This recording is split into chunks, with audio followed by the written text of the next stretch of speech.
It's good to see you. Hey, it's been a minute. It's been so long. It's good to be back in America. Christ. I know. We were gone for a while. Yeah. Did you know what? and did Oslo, Dublin. Geez, where else? Finland, the only Sweden. place we overlapped was, I think, Dublin. Yeah. I missed you by a day. Yeah, how crazy is that? It was like Jordan Jensen, me, then you in Dublin. Crazy. And then you didn't do Paris. No. Paris was great this time. I'm saving it. Yeah, Paris is like not always my favorite for comedy, but this time it was great. All right. But yeah, how was Athens? It looked gorgeous. Those pictures. Oh my God! Did you go there? I've been there. Ruins. I've been. Oh, that was Rome. Oh, okay, got it.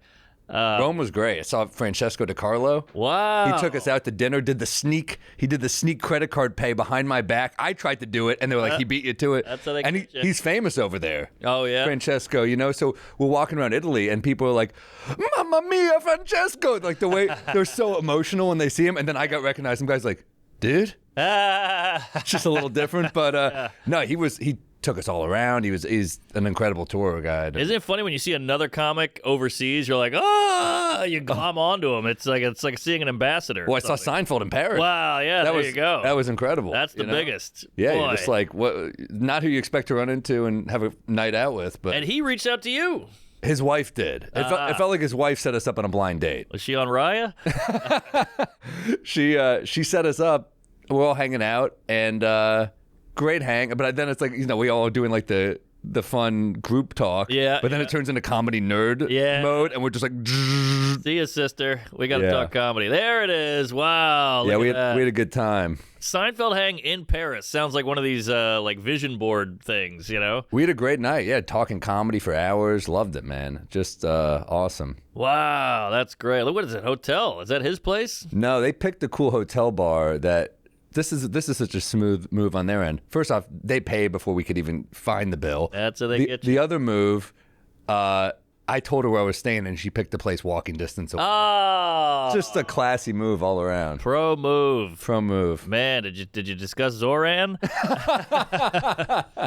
the talk of the town. We had a great night, man. It was fantastic. It was incredible. A lot of like old school comedy talk, like Robert Klein, fucking Carlin, Pryor. Then we did like the new age Geraldo, talking like all over the map. Loved it. Wow, so cool. I'm hanging out with Sean Murphy. Boo. Come on. No, Murphy's great. Well, we take, and I brought my friend Chase with me, and they love Chase. Chase's mom's a social worker. Jessica Seinfeld's mom is a social worker. They're talking about. So we do all these group pictures after. Yeah. I take one with Jerry, then all three, then me, Chase, and Jerry. And then at the end, Chase goes, "All right, now mom's with social workers." Got a big laugh out of them. I was like, "All right, he's cooking." Thank God. When you have the side friend who gets a laugh, you're like, "All right, he's accepted too." I wouldn't bring him if I didn't believe in him. Yes. Well, how do you offer the photo? How does that come up? Do you go? I think Can we Chase get a pic? brought it up, okay, which is nice because smart. I don't want to bring up. I don't want to do that. I had to get a photo with him once. I said, "I'm only doing this to help sell the Beacon." He was like, "All right." So he got that. You should have said, "Because I value you as a friend." I didn't want to do That's so much worse to say I'm using you for tickets. Well, I guess you're right. Well, we're friends. I wouldn't go, "Hey, I value you as a friend. Let's get a photo." No, you would just say, "Let's take a photo." Yeah, that's true. We say, hey. Or you could just say, "Yeah, let's get a photo." Yeah. Now, did you get any blowback? Hey, you hanging out with Zionists here? I don't fucking know. Good. Who cares? It's all over. Hamas is You can't reduce people to one word Yes. who have contributed this much to comedy. Come on. I've been saying that about Michael Richards. I know. I've been saying about Cosby. Yeah. That was more of an action. But yeah. Wow, so cool. What lives we have. We're sitting here going, oh, I was in Rome. Oh, sorry, I was in Athens. Blah, blah. Dude, Milan, crazy. Yeah, well, I got to, wow, Milan. I want to hear about that. Oh, Jeez. my God. So I get to Riyadh. I do the show. I'm there 7 hours. I fly out through the night. Literally, it's the movie The Town. You just Exactly. You have a mask on. You have a duffel bag. Yeah, I hit one woman. I got a child bride. I got out of there.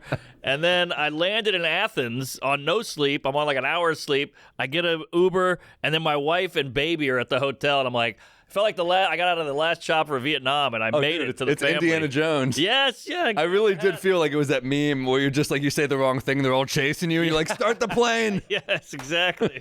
Kirby swords. I had the same thing, but with Barcelona. But I got so sick in Barcelona. I did the show, but I was sick as a fucking dog, and did the show, then had to go to the hospital. In Barcelona, and they're it's some shitty hospital. They're not speaking English. Wow. I know I should know better Spanish, but Sure. But I'm like, this is not a good situation to be in. Damn, what happened? Well, I was like, I think this is the flu, so let me just get Tamiflu so I can knock it out. So you got to go to the hospital to get that. Oh, I didn't know that. Yeah, and then or urgent care or something, but it was like late night. I didn't want to cancel the show. How often am I in Barcelona? Sure. But yeah, I had to fight through that one. I had to stay an extra day in Barcelona because I was so fucking Whoa. sick. Just banging out movies in the hotel room. Did you see the city at all? Because it's a great city. A little bit, but that was the one I had to kind of sacrifice because I was just so fucking ill. Yeah. And then I'm like trying to get better while also binge drinking every night and traveling every couple of days. And it's that thing where I'd be like chugging a beer, then I'd be in the bathroom and I'd be like, whoa, and I'd cough out green phlegm into the sink. Oh, man. Just a pig. Yeah. Well, But I probably start putting a little bodega in the Tamiflu. Mix it all up. I was really but it turned out it wasn't the flu, but it was just like a fucking nasty viral thing, and I was like, I was better in a few days, but it stuck with me for probably like a week. Damn. Yeah. Well, the booze will keep it on you. The booze, man. But yeah, Athens is incredible. The ruins, the show was insane. All the crowds were great. Sweden was the best crowd. Stockholm gets it, man. They get it. They get it. Beautiful city. My God. Chicks too. Oh, the women are all 6'8" and blonde and Oh my just God. blue-eyed, pure white snow. Unbelievable. We didn't have to take it there, but yes, they're very attractive women. Yeah, I get the IKEA thing. No, they're very hot, and the crowds are great. Scandinavian crowds, man, they just get it. They are great. Well, Finland was a little... They're tough. Well, I've never done Helsinki. Helsinki's a cool city. It's very pretty and organized and clean, but the crowds are very, efficient. They're like, we like that one. That's the funny part. It's like Milan, they laugh. But then you do 3 Holocaust jokes in a row, and they all applaud as a group. Yes. I'm like, this is such a strange form of comedy. I feel like I'm doing a TED Talk kind of. It's not it's not yes. but they were very nice. You know? Amsterdam's kind of like that. Amsterdam's kind of tough. They're kind of tough. Here's a little peeve. Amsterdam. Yeah, what happened? I got some peeves. They're not an expressive people. Yes, exactly. It's like you sell a lot of tickets there, so you're excited. Right. And then, because they're big comedy fans, but then you do the show and you're like, that's it? What the fuck? I know. I'm like, that's my best stuff. And then you get off and they're like, it was amazing. You're like, Right. Tell your face. I'm dying up here. I always say it's like the girl you bang, and you're like, oh, I'm kind of not doing well. Then later she was like, that was awesome. I'm like, give me a moan. Give me something. You got to give me something. Not to mention these people are on bikes the whole time. Right. They'll go to a booty call at 2 a.m. They're like, I'll get on the bike. Everything's on a bike there. And and the roads are literally 2 feet. I know. So you're like, it's like a Mini Cooper whizzing by, then a bike. Then you're like, I gotta walk sideways. Yeah, I know. It's a tight town. And the weather's tough. Yeah, weather can kill They you. really had legalized weed, and now that other places have it, they've lost a little bit of. It's still a fun city. Yeah, it's still it's pretty. But the problem is, I'm not a planner, and there are 2 big attractions: the Van Gogh Museum and the Anne Frank House. Yep. You got to plan that one out 6 weeks. I did the same thing. I got to Van Gogh. They're like, you crazy? This is 2 months booked. Yeah, I've been there before. It's sick. It's amazing. Really? But yeah, I wish the National Art Institute in Berlin was insane. They got the Warhol, the Elvis one. They got wow. they got Picasso's. They've got Gerard Richter's this huge German artist, and he's 94 and he's still going. Wow. And his shit's incredible. And then the Berlin Art Institute, it's legit. Yeah. But they're glossing over some periods of history. They're like, in 1945, 42 to 45, some weird stuff happened. And anyway, in 46, there was a big boom. And you're like, huh. I know. I went to the History Museum in Berlin, and I got there right at the wire, and they were pushing me out. They're like, hey, get out of here. You got to go. The train's scheduled. I'm like, you got to be a real Nazi about this, this museum here. You guys have a history of pushing people on trains. Yeah, exactly. So, loved it. Loved the trip. Now, at what point do you go, because you're seeing beautiful things, you're flying all over the world, jet setting, art, crowds, history, but at what point do you go, I'm ready to get back? I think literally right at the end. All right, that's good. Because I was actually having so much fun, and the bars in every city were so. It is funny though, because I'm more of I'm more of a New York, Dublin, Liverpool type drinker than I am Milan. I like the communal thing of a bar. Yes. We're all just hanging at a bar together. You can kind of bullshit with people. You have your friend, but you can kind of have a chat. Yeah. Whereas like Milan, it's just you're like at a table outside. You're with your own group, and I don't like that. I kind of like the idea that I can meet someone at a bar. Yeah, of course. So yeah, Dublin's great. That's always fun. But then Liverpool was like, that was like on another level. That was like the best that I had on the tour. Wow. The Hot Water Comedy Club. That was the only club I did, and it was like on fire. Wow, you don't hear about Liverpool ever. You hear about the Beatles, and that's it. Dude, the women in Liverpool are gorgeous. What? And they're like the opposite of London women. We're like, they're hotter, but they think they're not hot. Oh, that's great. And it's like, it's insane. What? So is it like a blue collar? Yeah, I think it is. Okay. But they have the soccer team, and dude, it was like, I met this woman there. We had this like amazing night. She was so cool, and it was to the point where we were both hammered at like 4 a.m. And I was like, you should come to London with me. Whoa! And she was like, all right, I'm coming. Whoa! And I was like, okay, wow, all right. So she goes, I'm gonna come with you. And then there was like, it died down for a second. She goes, are you going to human traffic me? And I was like, what? I was like, no. And my friend Chase goes, no, he's got like a good career back in America. And I was like, hey, that's not why we're not trafficking women. You can't say it. So I was like, I think I could do a bit about this, because what happened next was... you trafficked her? I trafficked her. All right. But no, but the next morning, like, she's like, I'm going to come. And then the next morning, she didn't meet me at the train station. She goes, I'm not coming. And I wrote back, the trafficking? She goes, yeah, I'm too scared. And I said, that's the problem with women in their 20s. They're still scared of getting trafficked. I need a woman my age, because they know their trafficking years are long behind. You know, they're like, because if you're trafficking women and you're bringing home like a 40-year-old, I think that the head trafficker's like, can I see you in my office for a sec? We're letting you go. This damaged goods. Yeah, this fruit is old. But no, yeah, but then she's messaging me all week. She's like, my grandma said I should have come. I'm like, you told your grandma? What's happening? Oh, weird. And then she like went to see a tarot card reader, and he was like, yeah. I was like, well, I don't know what's happened, but she was still messaging me the whole trip. But it was we had a fun night. It was still fun. Very romantic. That's fun shit. We're just like impulsive like that. I love to be impulsive. I do too. You're in Europe. What are you gonna do? Yeah. The UK is fun, and London. Did you go to London this time or no? I went in like May. Oh, yeah. And I had a blast. I went to Wales, London, all that shit. Where else did you hit this time besides Finland? Finland, Sweden, Oslo. Oslo's pretty cool. Athens, You eat Dublin. anything weird in Oslo? I had reindeer, and I had some, I just ate a ton of fish. Yeah. And it was all great. Fish is their thing. Any whale sashimi? They do weird shit over there. I know. They love whale. They love reindeer. Doesn't taste good, though, either. No. More saunas than cars. Wow. In Scandinavia. Fun fact. I mean, saunas are great. Yeah. I love a sauna culture. I know. A lot of my hotels had saunas, and I was like, man, this is saving me from the hangover. Oh, totally. I would just force the gym every day, even if it was like 30 minutes, because I was like, yeah, I had 12 beers last night. I should probably do the rower for 15 minutes. Like that's breaking even. But yeah. No, it's better than nothing. Something, yeah. So did you have a little bit of relief? Because everybody's all impulsive at the 13th drink and the 4 o'clock in the morning. But if she was like, I'm not coming on the train, I'd be like, that's probably for the best. I wasn't like relief, and I was like, it's fun. I don't care. It's like, I mean, it would have been fun, but I was also like, we're going a new adventure. Like it's almost like a video game, and it's like game over, and you're like, all right, we'll start a new life. You just have to keep the energy up, because I think like, I'm traveling with a good friend of mine, and it's like, for me, it's like just keep morale high the whole time. No sulky, no bad moods. Just keep the energy good, and I think we did. I think it was a good trip, and nice. I'm trying to think what else was killer. Any missed flights? No, but all right. But we did a canceled train, which was pretty annoying. It was actually the one she bailed on, so I got my money back. Whoa! So that was actually, I was like, hey, maybe this was meant to be. Yeah. The Jew in me is really coming out. I'm like, I could have met the love of my life. I'm like, free train ticket. All right, let's. Trying to think what else happened. Yeah, if I had any crazy moments, a lot of crazy flights. You missed anything? What? How long was May and the baby with you? Just Athens, and then they flew back. Cause just How many bopping nights? around.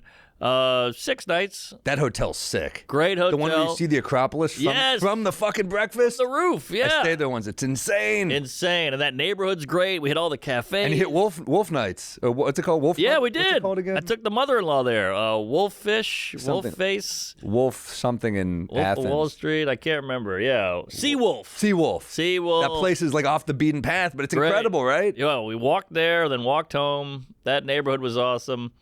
Yeah. Athens has got some stank on it too. I love it. It's kind of dirty and fun. Yeah, it's gritty. Yeah, we had a blast. So I went down to the train station to catch the train, and Not one piece of garbage, no graffiti, not one Isn't that rat. weird? It's crazy. Well, you know what's weird? There's no garbage, but also I feel like there's no garbage cans in any of these places. Are they just holding their shit? I looked this up. You actually have less litter with less cans. It's one of these weird human nature psychological things. Oh. So I don't know what that's about, but yeah. There's no littering. No littering. It's crazy. They do have graffiti over there. Yeah. But a lot about my people. Yeah. Yeah. But they, I'll tell you, you know, I got a peeve for the, in Europe. There's a lot of the ATMs. They suck up the card. Oh, that's scary. I don't like the cards suck because I'm traveling with an ATM. I'm like, I need access to cash. Yeah, you gotta have cash. And I hate the suck up. I'm always like, fuck, are they gonna give it back? It's like the opposite of a blowjob. When they swallow, it's bad in an ATM machine. Right. You know? Yeah, spit it out. Spit it out. Because at one time it sucked it up, and I was on a tour and I lost my card. Whoa. But it's like, you gotta know I'm booking all the shit here. I should be here. You're looking at my other Of course.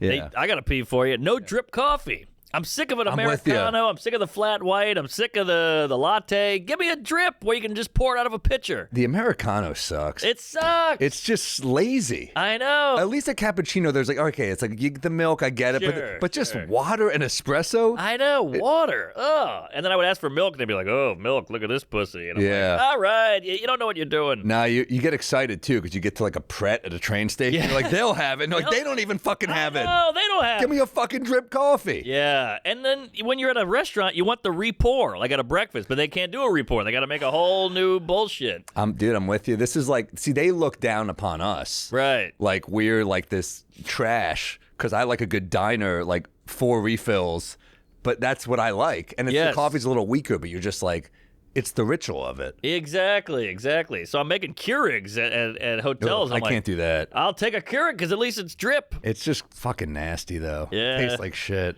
Got one right here. Yeah. It's not great. Yeah,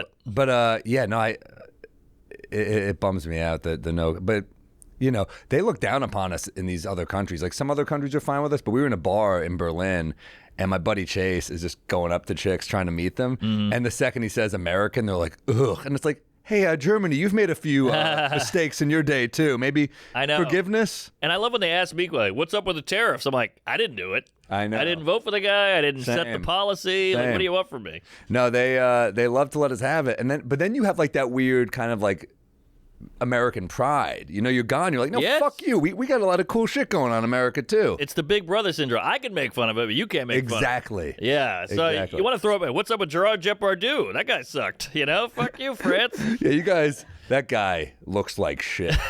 Have you seen Gerard Depardieu lately? No. He claims he drinks 12 bottles of wine a day. Wow. 12. Oh, and I'm like, no. And then you see a picture, you're like, oh, he might drink 15. Yeah.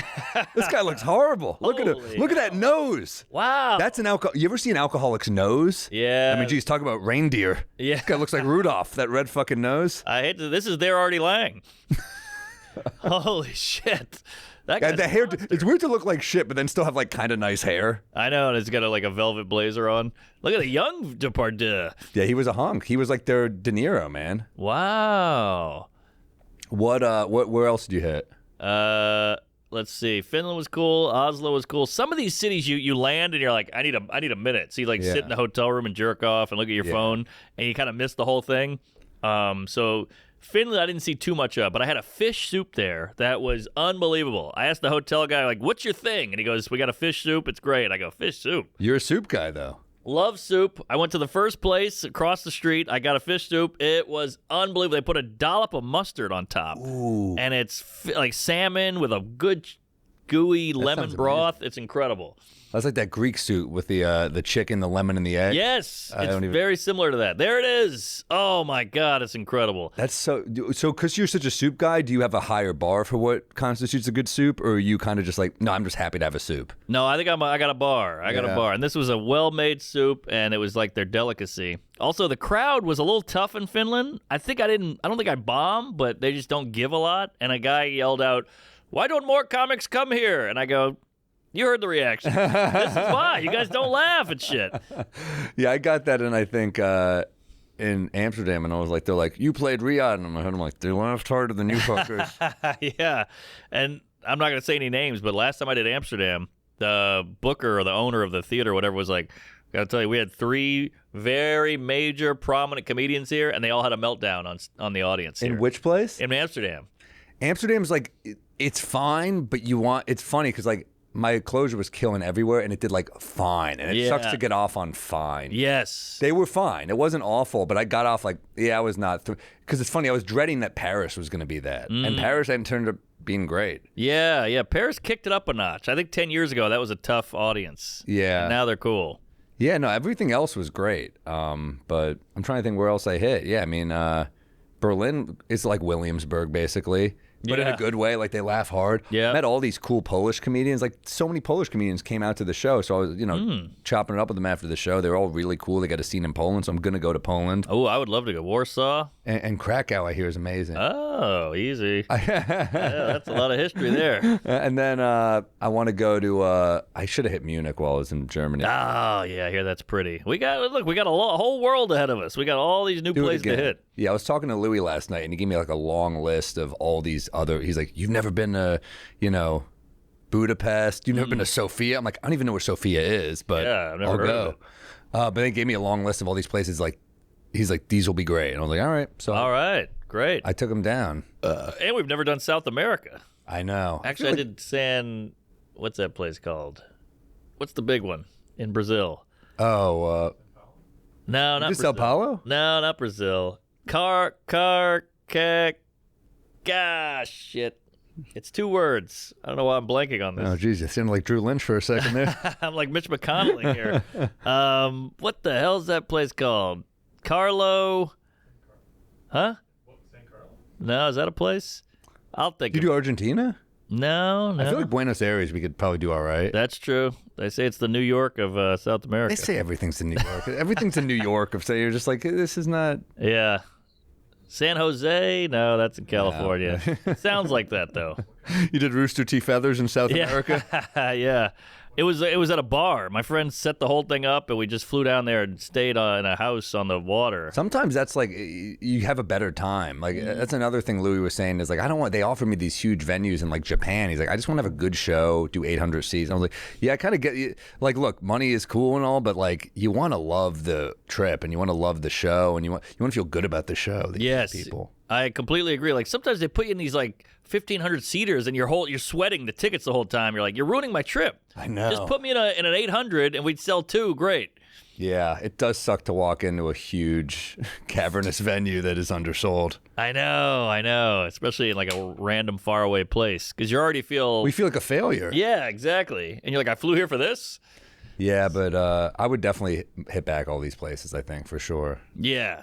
Oh yeah. Comedy's popping, baby. It's all over the world thanks to the internet. It's fun to just like, man, I ended up at a bar in Amsterdam that was like, it was like all natural wine. I just got fucking hammered on natural wine. Woo! And you know what the thing is? I've convinced myself you don't get a hangover from natural wine, so I think I have like an extra 6 glasses. Yeah. And then I'm like, wow, I'm really fucking hungover. Turns out if you drink enough alcohol, you will still have a bad hangover. 1,000%. Every elixir, pill, hey, try this when you're done drinking. It'll save you. None of that shit works. And I tried, hey, clear tequila, you're safe. I'm like, no, I get hangover on everything. Is that that's your go-to on when you travel? A lot of beer too. A lot of beer. I don't love all the beer. I like beer, but it's like pint after pint after pint. You're like, and then I'm like, give me a martini. I had the worst martini I've ever had in Athens, and I just guzzled it down. It tasted like fucking vinegar. That's like a great start to a story. The worst martini of my life. Dude, I'll tell you, I had like so many beers and I was fighting this cold too the whole trip. So, my body's rebelling against me. I woke up 2 mornings. So when you're like, okay, I got 5 hours. I can get 5 hours of sleep. I'm on the flight. I'll be okay. I'm gonna be hungover, but 5 hours I can do. I wake up an hour before I'm supposed to wake up with the worst fucking cramp right here. I'm like, you're just screaming, just like, alone in my room screaming. Yeah. I get out of bed. I finally stop it here. Then it picks up here. I'm like, my body. I feel like I'm fucking like morphing into something. Just like, wolf man. And there's the one guy, have a banana. Yeah, I got a banana next to the bed. It was in my ass. And by the way, I did have a banana the next day. And the next night, guess what happened? Same shit. I woke up 2 straight nights with the worst fucking leg cramps for like 30 minutes. Damn. It was hell. And I was just like, if I just got that extra hour, I would have been okay. Yeah. At least when you have a cramp, it like gets you up. Like you kind of wake up. I hate it. Yeah, that sucks. I had it once. I had a girl over and I got one. And it was our first night together after we had talked on the phone a bunch. Oh, boy. And she slept over. And it's like that thing was like, she's like, wow, this was like a good night. And then at 4 a.m. I wake up like, ah! And she's like, he's going to kill me. What the fuck? She was screaming. She's like, ah! I was like, no, my fucking leg. I'm getting trafficked. She doesn't. It's happening. Yeah, man. That's you. Oh, dude, I was the wolf, man. It was like fucking brutal. Yeah, that cramp is it. The only way to get rid of it is walk around. Oh, dude.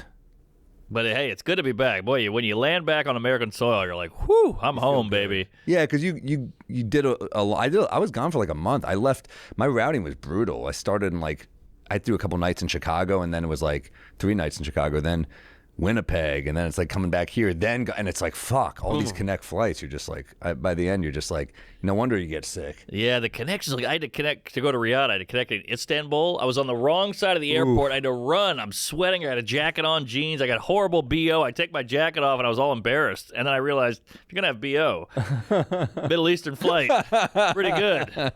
Then I tried to get an Uber when I landed, and they don't have Uber there, which blew my mind. Yeah. Every Uber driver here is Middle Eastern, But over there, they don't even have it. I was like, this is your thing. But they sent a guy to pick me up. But yeah, good times. Good times. Glad to be back. But my agent wanted me to do all these European dates for like 2 months. I was like, break it up. I have a child. You have a baby, dude. I mean, for me, I'm kind of like, I got nothing at home. I part of me is like, I kind of want to go back out. I arrived like kind of energized. I was like, I feel fucking like good. I don't know. All right. I mean, it's weird to drink for 16 nights straight and be like, I feel great. Yeah. But I kind of do. But then you start wondering, is there food healthier? Maybe like your body was like, hey, this is nice. We're having real bread, real vegetables. The amount of bread I ate, like every meal was a fucking sandwich. Like you get a sandwich on a Parisian train and it's like ham and cheese with butter. And you're like, this is better than like a gourmet sandwich. Anyway, their fucking train station is better. I know. You put butter on anything, it's fucking... Butter and bread is just like... Yeah, and they do real butter there. You picture that guy in Inglourious Bastards, that little dairy he had up there on the mountain. Woo! The Irish butter's incredible, too. Good. Butter's fucking good, man. Mm-hmm. That's why French food is so good, the butter. It's all butter, baby. Ate a ton of food. Yeah, it was insane, dude. It was... so much, and it's the best when you can just get on a train too. I know, I love a train. I had a few trains in a row. I'm like, this is fucking nice. It's very nice. You get the view. There's no security. You don't have to get there an hour early. Train's the best. Yeah, it's crazy. Like if you live in London, you can just train to Paris for a weekend. Crazy. It's crazy. Or Amsterdam, wherever. But also, I don't think London has like in America. We can go to Malibu. We can just go to Malibu or Hawaii. We have our cool shit in the country. I think they have to leave to have cool shit. Yeah, but they're closer. That's true. I mean, they're close. You could train versus... You're not taking a train to Malibu from here? No, that's true. But I've never even been to Hawaii. I would love to. What? I should go, man. Oh, you turned down a Hawaii. It was routed with Australia, and it was a year I'd done so many fucking cities. I was like, I don't want to chill. I was also single. I was like, I don't want to chill in fucking... I don't want to chill in Hawaii for 5 nights alone. That's true. There's something sad about that. Definitely. And that's a long flight. Hawaii. You think you're going to have some spiritual awakening on some mountain, but really you're just jerking off in a room and just like, I'm lonely. I'm going to kill myself. You still have your brain in Hawaii. It's still you. It's still you. It's still your sadness. They did a sketch like that on SNL. Sandler, did you see that? No. He does a travel infomercial and he's like, I just want you to know you're still going to be you over here. That's the whole thing. It's a great sketch. That's hilarious. I got some other fucking things I wrote down. What else? Everybody's quiet everywhere, too. Have you noticed that? You go any city in Europe, it's like everywhere. The restaurants are quiet. Even the bars are kind of quiet. Not Germany. They're really? They're chatterboxes. I got a lot of people just started chatting me up in bars in ways where I was like, these people are fucking nuts. Oh, interesting. There was a woman just chatting us up, and I was like, she is fucking wasted, this chick. My friend was like, you think she's wasted? I'm like, yes, she's screaming at us. Yeah. But I'll tell you, here's a peeve for traveling. The slow hotel check-in. Been saying it for years. You know if someone's checking into a hotel, they've been traveling. Yes. Why are you torturing us? I know. Would you like us to explain the benefits here? I just want to fucking sleep. I want to take my pants off. Give me the key. I'm taking my pants off here if you don't pick it up. Yeah, this shit. Okay, so you're like, why is this ready? Get it going. Get it going. Just have the key ready. Yeah, I would say the same for a rental car place. Just I show up. I made the reservation. Just give me the key. Oh, you know what I watched on the plane ride back, which was like, God, how about those fucking the movie selection on the flight to Saudi Arabia? Those were fucking rough. Oh, it's like one anti-Semitic documentary and Mission Impossible 5. I'm like, this is it. And then you got flying back though. Damn. Planes, Trains, and Automobiles, like so good. This time of year, I can't not watch that movie. It's the ultimate Thanksgiving movie. Incredible movie. And you tear up. I just watched the John Candy doc. I gotta watch it. It's all over the doc. Another thing about the Saudi Arabia flight, they pray. So I'm getting. Look, I'm an American. If you pray on a flight, we're fucked. But they pray normally. They're like, hello, and I'm like, what the hell's going on? But that's just normal. They have to pray every 10 minutes. So yeah, that was scary. Such a good movie. We might have our guest here. Planes, Trains, so good. The doc game is unbelievable. Is it a great movie? It's good. It's not great. I'd say it's good. Yeah. But it's like, we got the Scorsese 5-parter. I haven't seen that yet. Is it great? Already finished it. Incredible. I'm Wish it was watch 10 hours. Damn. I gotta watch it. Charlie Sheen doc was fun. The Billy Joel doc was fun. I got a peeve. Why hasn't Sheen been on here yet? I know. He just He's did been on Corolla. everything. He's been on everything. I know. We've been gunning for him since before he did this shit. I know. Simon Rex, we know you listen to the pod. Just fucking text him for us, will you? Text him. We're fun. We're fun. He'd like us. Yeah, we'll do crack or whatever he wants. We'll go. No, he's trying not to do crack. Oh, okay. We'll drink your non-alcoholic beer, Charlie. Does he have a non-alcoholic? Yeah. Oof. Well, I'll drink it to get him on. I mean, I'll drink it, but non-alcoholic beer's a bummer, though. That is a big bummer. It's a bummer, especially from the guy who's winning, Tiger Blood. Oh, I know. What a shift. Yeah, you just let's get bloated. Is that it? It's like fucking Dan St. Germain, our buddy. We'll be out with him, and he'll order like a Heineken Zero, and I'm like, ugh. I know. Just don't drink. Just drink. Just get a Diet Coke or something, please. Oh, by the way, I posted my tour dates today. The amount of queefs hitting me up to open. I'll take Buffalo. I'll take this. It's crazy. These guys are like sharks in the water. Gee, by the way, don't you have people you bring already? I do, but everybody's like, "Oh, you got anybody for Des Moines?" I'm like, "All right, you can do Des Moines." You can. By the way, if we end up shooting the movie, you can move these dates, right? Yeah, of course. All right, good. These are all club dates. Oh, good. Yeah, I got to get back in the clubs too. I want to build up for when I tape, but yeah. I feel like it's getting there. It's funny. You feel like you're like after Liverpool. I'm like, I could fucking tape here, and then you have a show in Amsterdam, and you're like, I need a few months. Yeah, right. You always judge it by the bad set, not the good. That's how you have to. That's so true. Man, it was so bad at the Cellar last night. Like so, really, so comically bad. Interesting. That's funny. Louis and Judd were actually on the show. And it's funny seeing Louis get brought up to he gets no applause. Whoa! I was like, wow, they're so shitty. At one point, I was like, man, this crowd fucking sucks. And I just said it. I was like, man, you guys are terrible. And this woman just goes, "It's your material." Oh! And I was like, wow, all right. Damn. And I was in my head, I was like, these are getting applause breaks in fucking Europe. These are working. Yeah. What a coup. I mean, I was just like, whatever. Damn. You know what's weird? I had a horrible set at New York Comedy Club on 24th Street last night. I'm bombing. Yeah. Hey. And then I go, come on in whenever you're ready. Come in. All right, he's got to pee. Oh, the audience is titillating. They're like, who could it be? Don't know. Okay.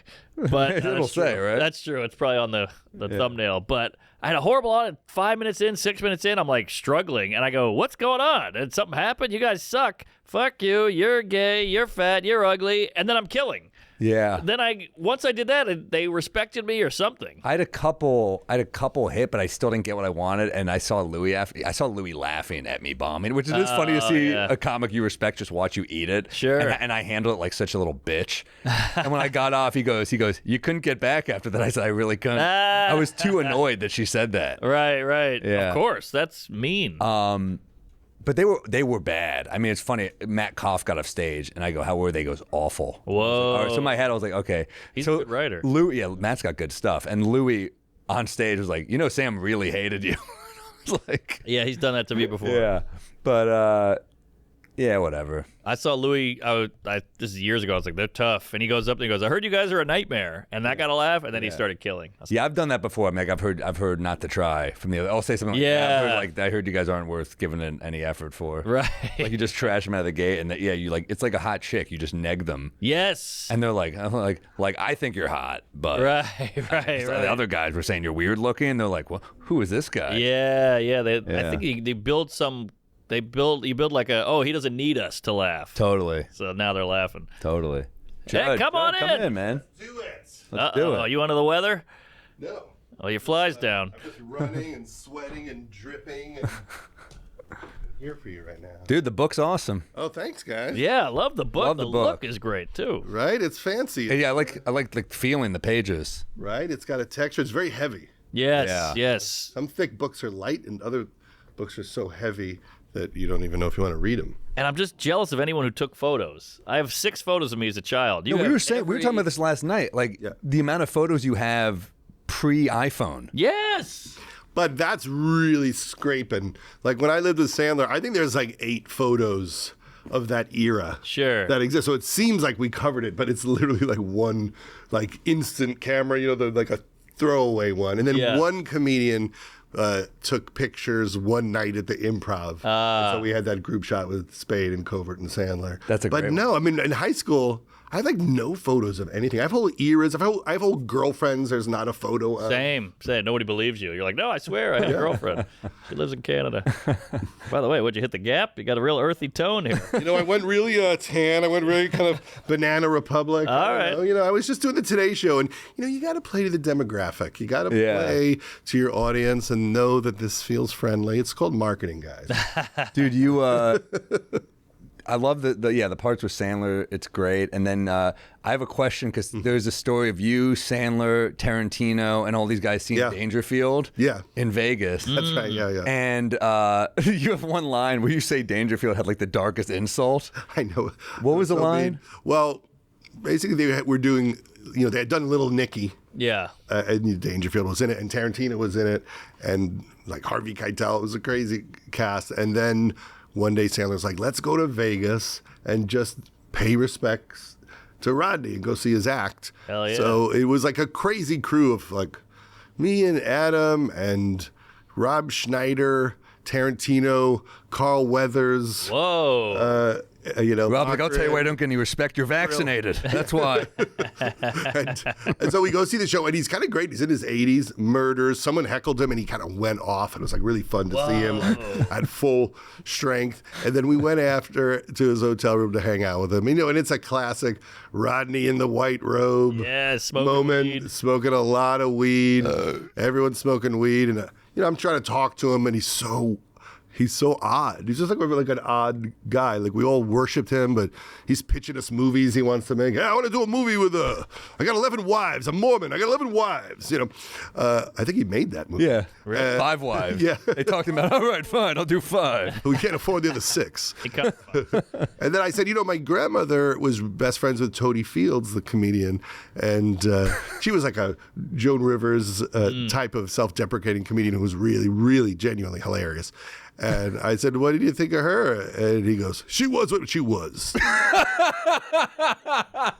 I was like, damn. What does that mean? He goes, she was what she was. Oh, my God. And it was the meanest thing I think I've ever heard anybody say. I have a question about that story because Adam told me this once when he went to I'm assuming this was the same trip because he said it was him and Tarantino talking to Dangerfield, and Dangerfield was like, "Oh, I'm a fucking hack. I'm the worst," And Adam's like, "No, you're the best. You're like, you don't think you're the best." He's like, "No, I'm a fucking square." And Adam told Tarantino, he's like, he thinks he's a square, and he said Tarantino was high out of his mind, and he's like, "Yeah, you're a fucking square." and Rodney's like, "What?" And he goes, "What?" And he just went away like pissed, and Adam's like, "What the fuck are you doing?" He's like, "No, he's the best." He's like, "He's a square." Like he didn't realize what he was saying, but it offended Rodney. Sure, Rodney was easily offended. He always thought he wasn't getting respect. and maybe the guy who got the most respect of everybody. I know, right? That's the weird thing. That was his hook. Remember the documentary, and they're doing like describe Rodney in one word at the end, and Bill Murray goes respectable. I was like, oh, that's fucking perfect. I mean, people loved him so much. He was just kind of... He's the king. But I went to see him, I don't know, maybe early 80s at the height of Caddyshack era at the Westbury Music Fair. Oh, I've been there. And he murdered as hard as you can murder, talking so fast. Wow. I mean, I don't know what drugs he was on.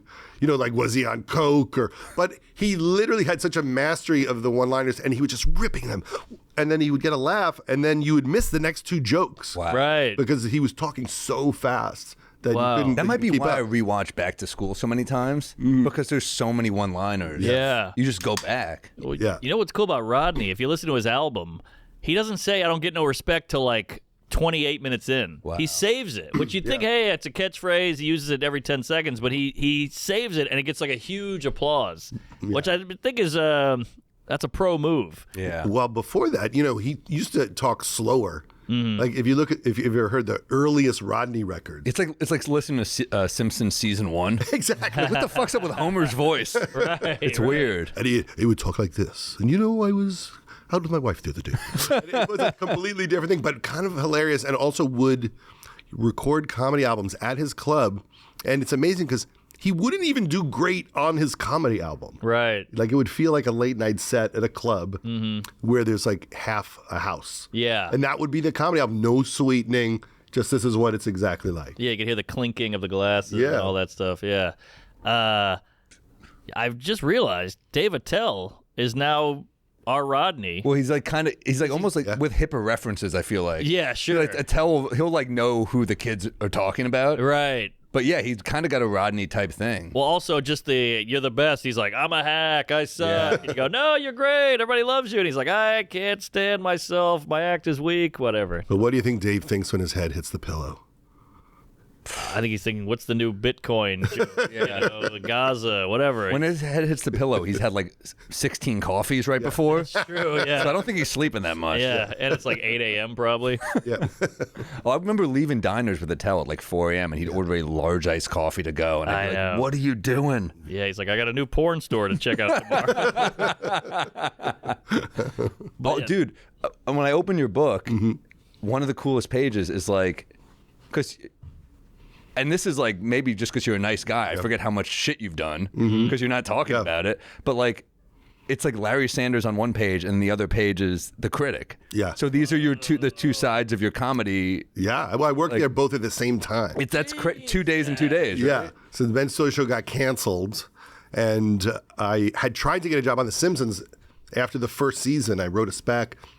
I had no career whatsoever, and I didn't get hired, but they liked it. And so then when the show got canceled, the people, Al Jean and Mike Reese were starting a new show called The Critic, and they asked me to write for it a couple of days a week. And then Gary knew I was unemployed, and he's like, come work for me. He's like, you'll learn a lot. Whoa. And he didn't say like, you'll be helpful to me. Right. He said, you'll learn a lot. And I would go in there 2 days a week and just pitch jokes. Damn. And then go to The Critic and pitch jokes. But I was the only Ivy League person in the Critic room, and they were all like the legendary writers of the time and the Harvard guys. And I would make some dumb, dirty joke, and they would just look at me and go, "Oh, Judd, you've outwitted us again." You elitist cunts.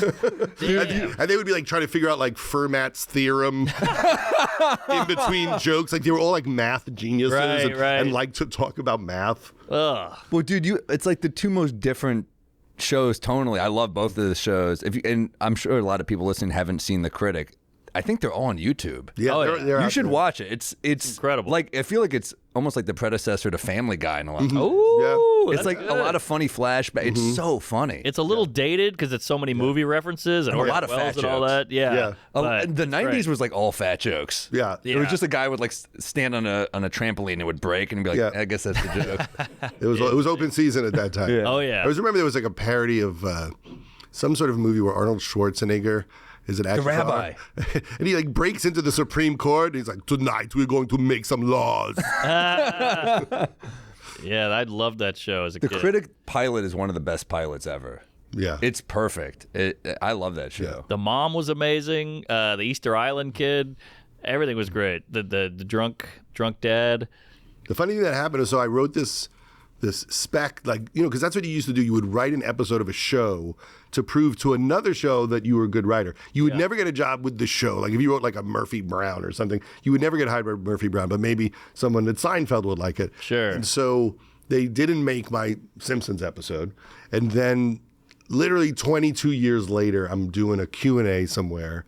And I go, all my stuff, it's all about like people who don't want to grow up. And, in fact, the first thing I ever wrote was a Simpsons episode where Homer takes his family to see some sort of hypnotist. He makes him think he's 10. And then the hypnotist has a heart attack. And now Homer is 10. And he becomes best friends with Bart. Oh. And he doesn't want to be brought back to 40. Right. And they run away so that he won't be brought back to his real age. And there was an article about it, and they like printed the Q&A, and then the guys at The Simpsons, who ran the Critic and had been there since day one, called me and said, "Oh, we'll make it now." Oh. And then, they rewrote, basically every word of it. Sure. And made it like the dream of what it, what I always would have hoped it could be. Yeah. And they made this hilarious episode. They let me go to the table read and the records. So I got to like sit in the room while like Dan Castellaneta was doing Homer. Which was like watching Jackie Gleason do, Ralph Cramton. Sure. I really thought oh, this is one of the greatest things that's ever happened in comedy on Could Earth. they throw you a bone and let you do a voice? Like let you be Judd? Well, I was in another episode. Okay, there we go. There was an episode about a DVD piracy that I had a line or two in. That's pretty legendary. Yeah. Show your kids like, hey, look, here's me on The Simpsons. I'm yellow. Yeah, that's a big one. Dude, in the book, you talk about Cable Guy, which I feel like... So you didn't get credit writing for that, right? Yeah, I did But you wrote it. A big. Well, there was a script, and we wrote a lot of it. Yeah. Enough that I thought I would get credit Sure. of some sort. But the guy who wrote it was a lawyer, and you have to write like literally a legal paper to try to explain why you think you deserve credit. And I was just so young and dumb that my letter was bad, so I wound up getting 0 credit. And then the movie didn't do well in the box office. And I was so upset and complaining publicly. And people were like, I can't believe he's trying to get his name on the Cable Guy. So that hurt. But I produced it as well. And it was really great. But then you had lunch with Warren Beatty? I did. So it bombed. this? So it bombed. Here's the funny thing. It made $100 million. But they expected it to just make whatever. Was it rated R? It was rated R. That'll do. I mean, it ends with Jim committing suicide. It was a little darker than people expected. Yeah. And so I was really bummed, and Shanling's like, you should talk to Warren about it. Warren Beatty. And because they were friends at the time. Okay. And I said, okay. So he set up for me to go out to lunch with him.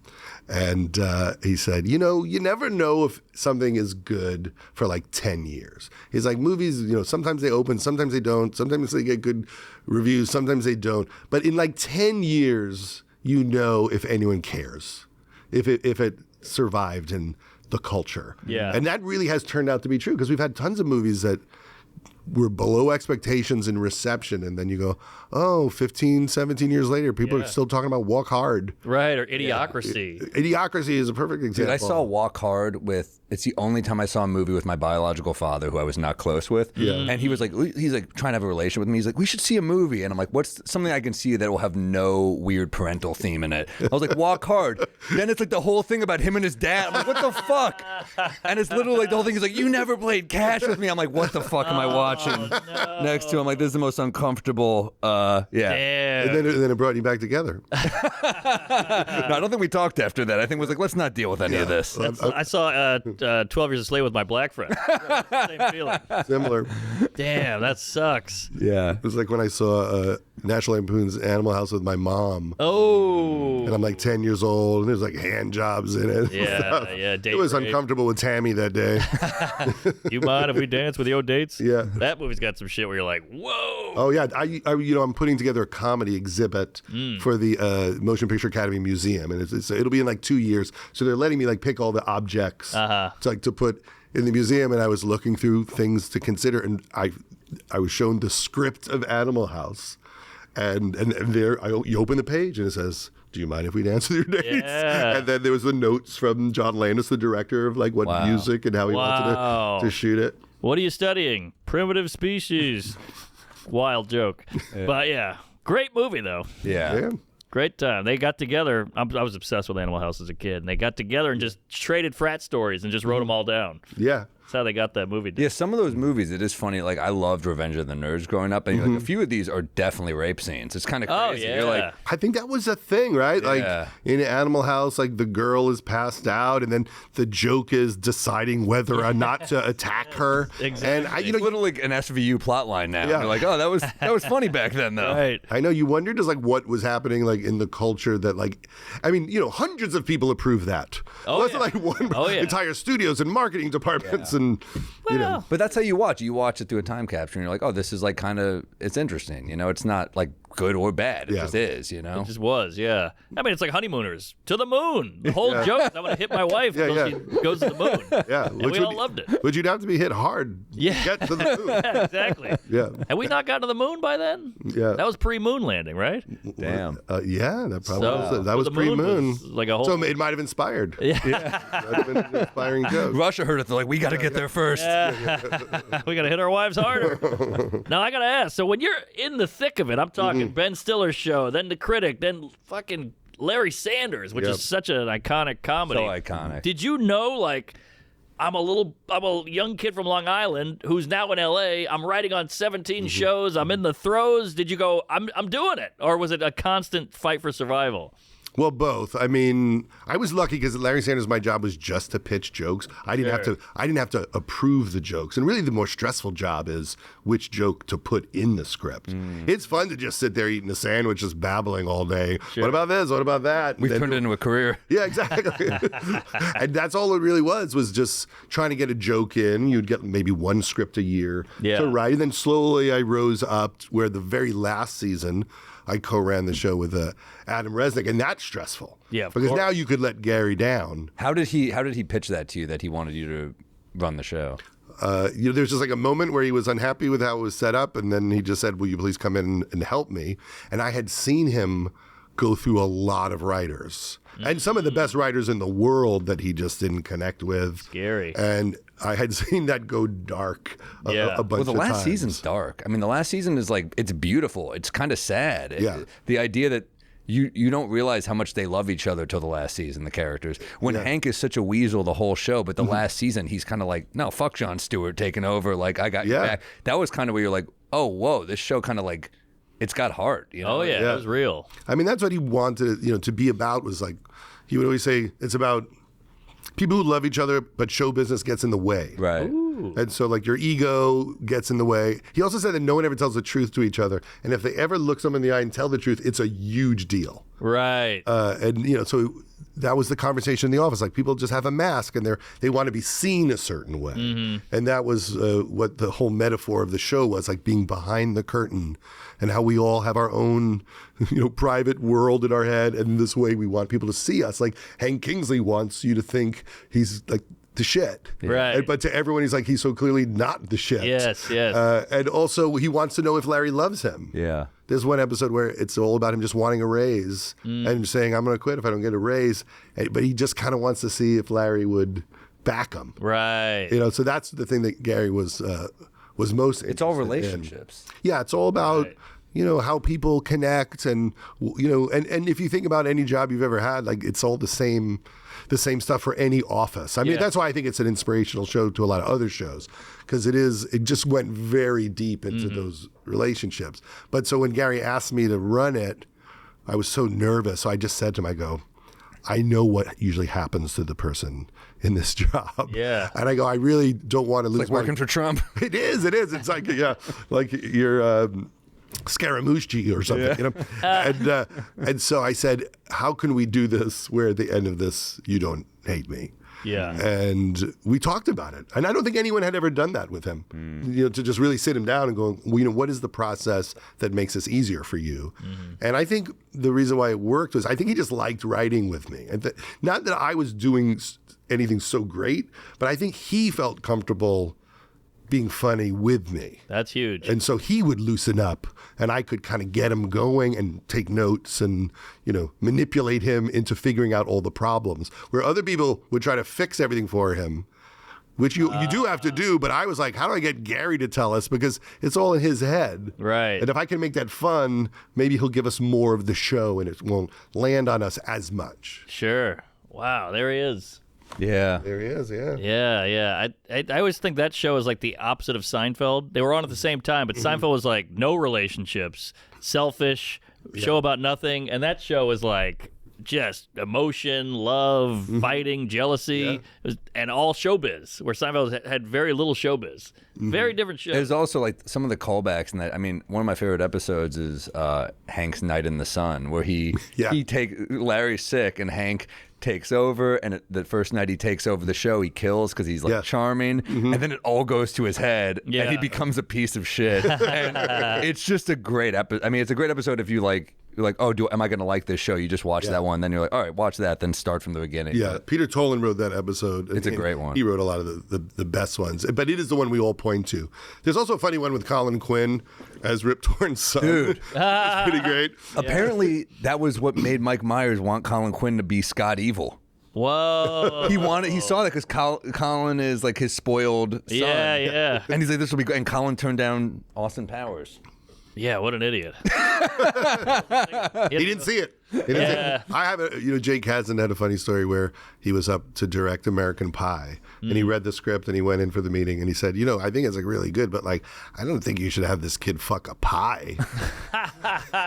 And then he did not get that job. Wow. Good. Yeah, he also read Star Wars. He's like, Darth Vader? The hell? Yeah, sometimes you're just proven completely wrong. Yeah, I mean that's the scene, man. I mean, I feel like you see Jason Biggs now. That's the first thing you think of. Of course. Yeah. I saw that I always say I saw that movie in a black neighborhood, and the black commentary is always hilarious. And right when they showed the pie mangled, some guy goes, "He tore that shit up."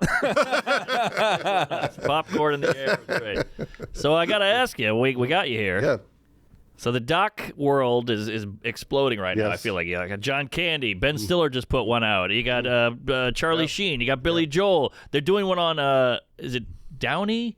The writer? Jim Downey. That was a good one. That's on Peacock. That's a fun. Is that out? Yeah, it's good. Geez, it's really good because it talks about how he writes, and he was the best writer of all time on the show. And when you see what he wrote or what he was part of writing, it's insane. Yes. It's every sketch that you remember. But I think, are doing a Norm doc. Is that out there? Is that that's public? Going to be, that's public. That's going to be next year. Ooh.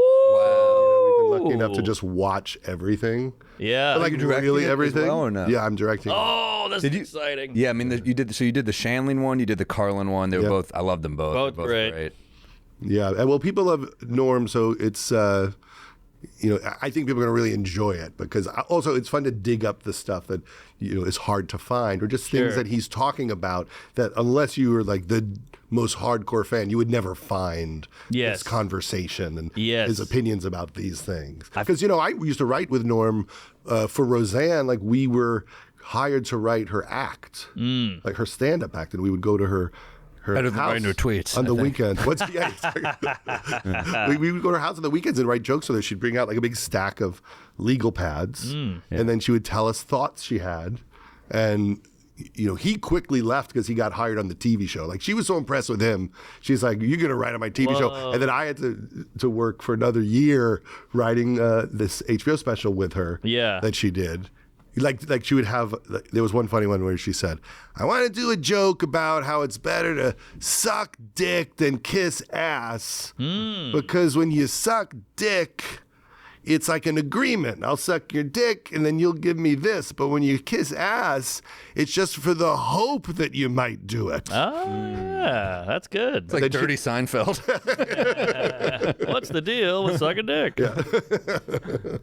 It's a blow job, but you don't get paid. Okay. Yeah. But yeah, wow. So Norm was he's my guy. He's my number one. And there's so much content. Like I feel like I've seen all of it because I'm a psycho, but there's so much. He gave so much for a guy who died young. Yes. Like the Conans and the podcasts and the TV show on Netflix, the YouTube show, and all the stand-up. It's like never ending. And SNL. Yeah, that's what I thought was most impressive about it, because when you really look at it, like how many comedy-defining moments did Norm have that are like, world-class, memorable. And risky, too. And Very him doing the ESPY monologue, or him doing the Bob Saget roast. Yes. He said all nice things from a joke book. Yeah. And you start listening to it, and there's so many times that he did a shockingly, insanely original take on something. Yeah. And I think that's fun to just see how his mind works. The Conan Carrot Top moment where Conan falls out of his chair. I mean, there's so many iconic. Oh, and when he brings moments. Conan the gift bag for getting the Tonight Show. I mean, and then he's just leaving like that next week.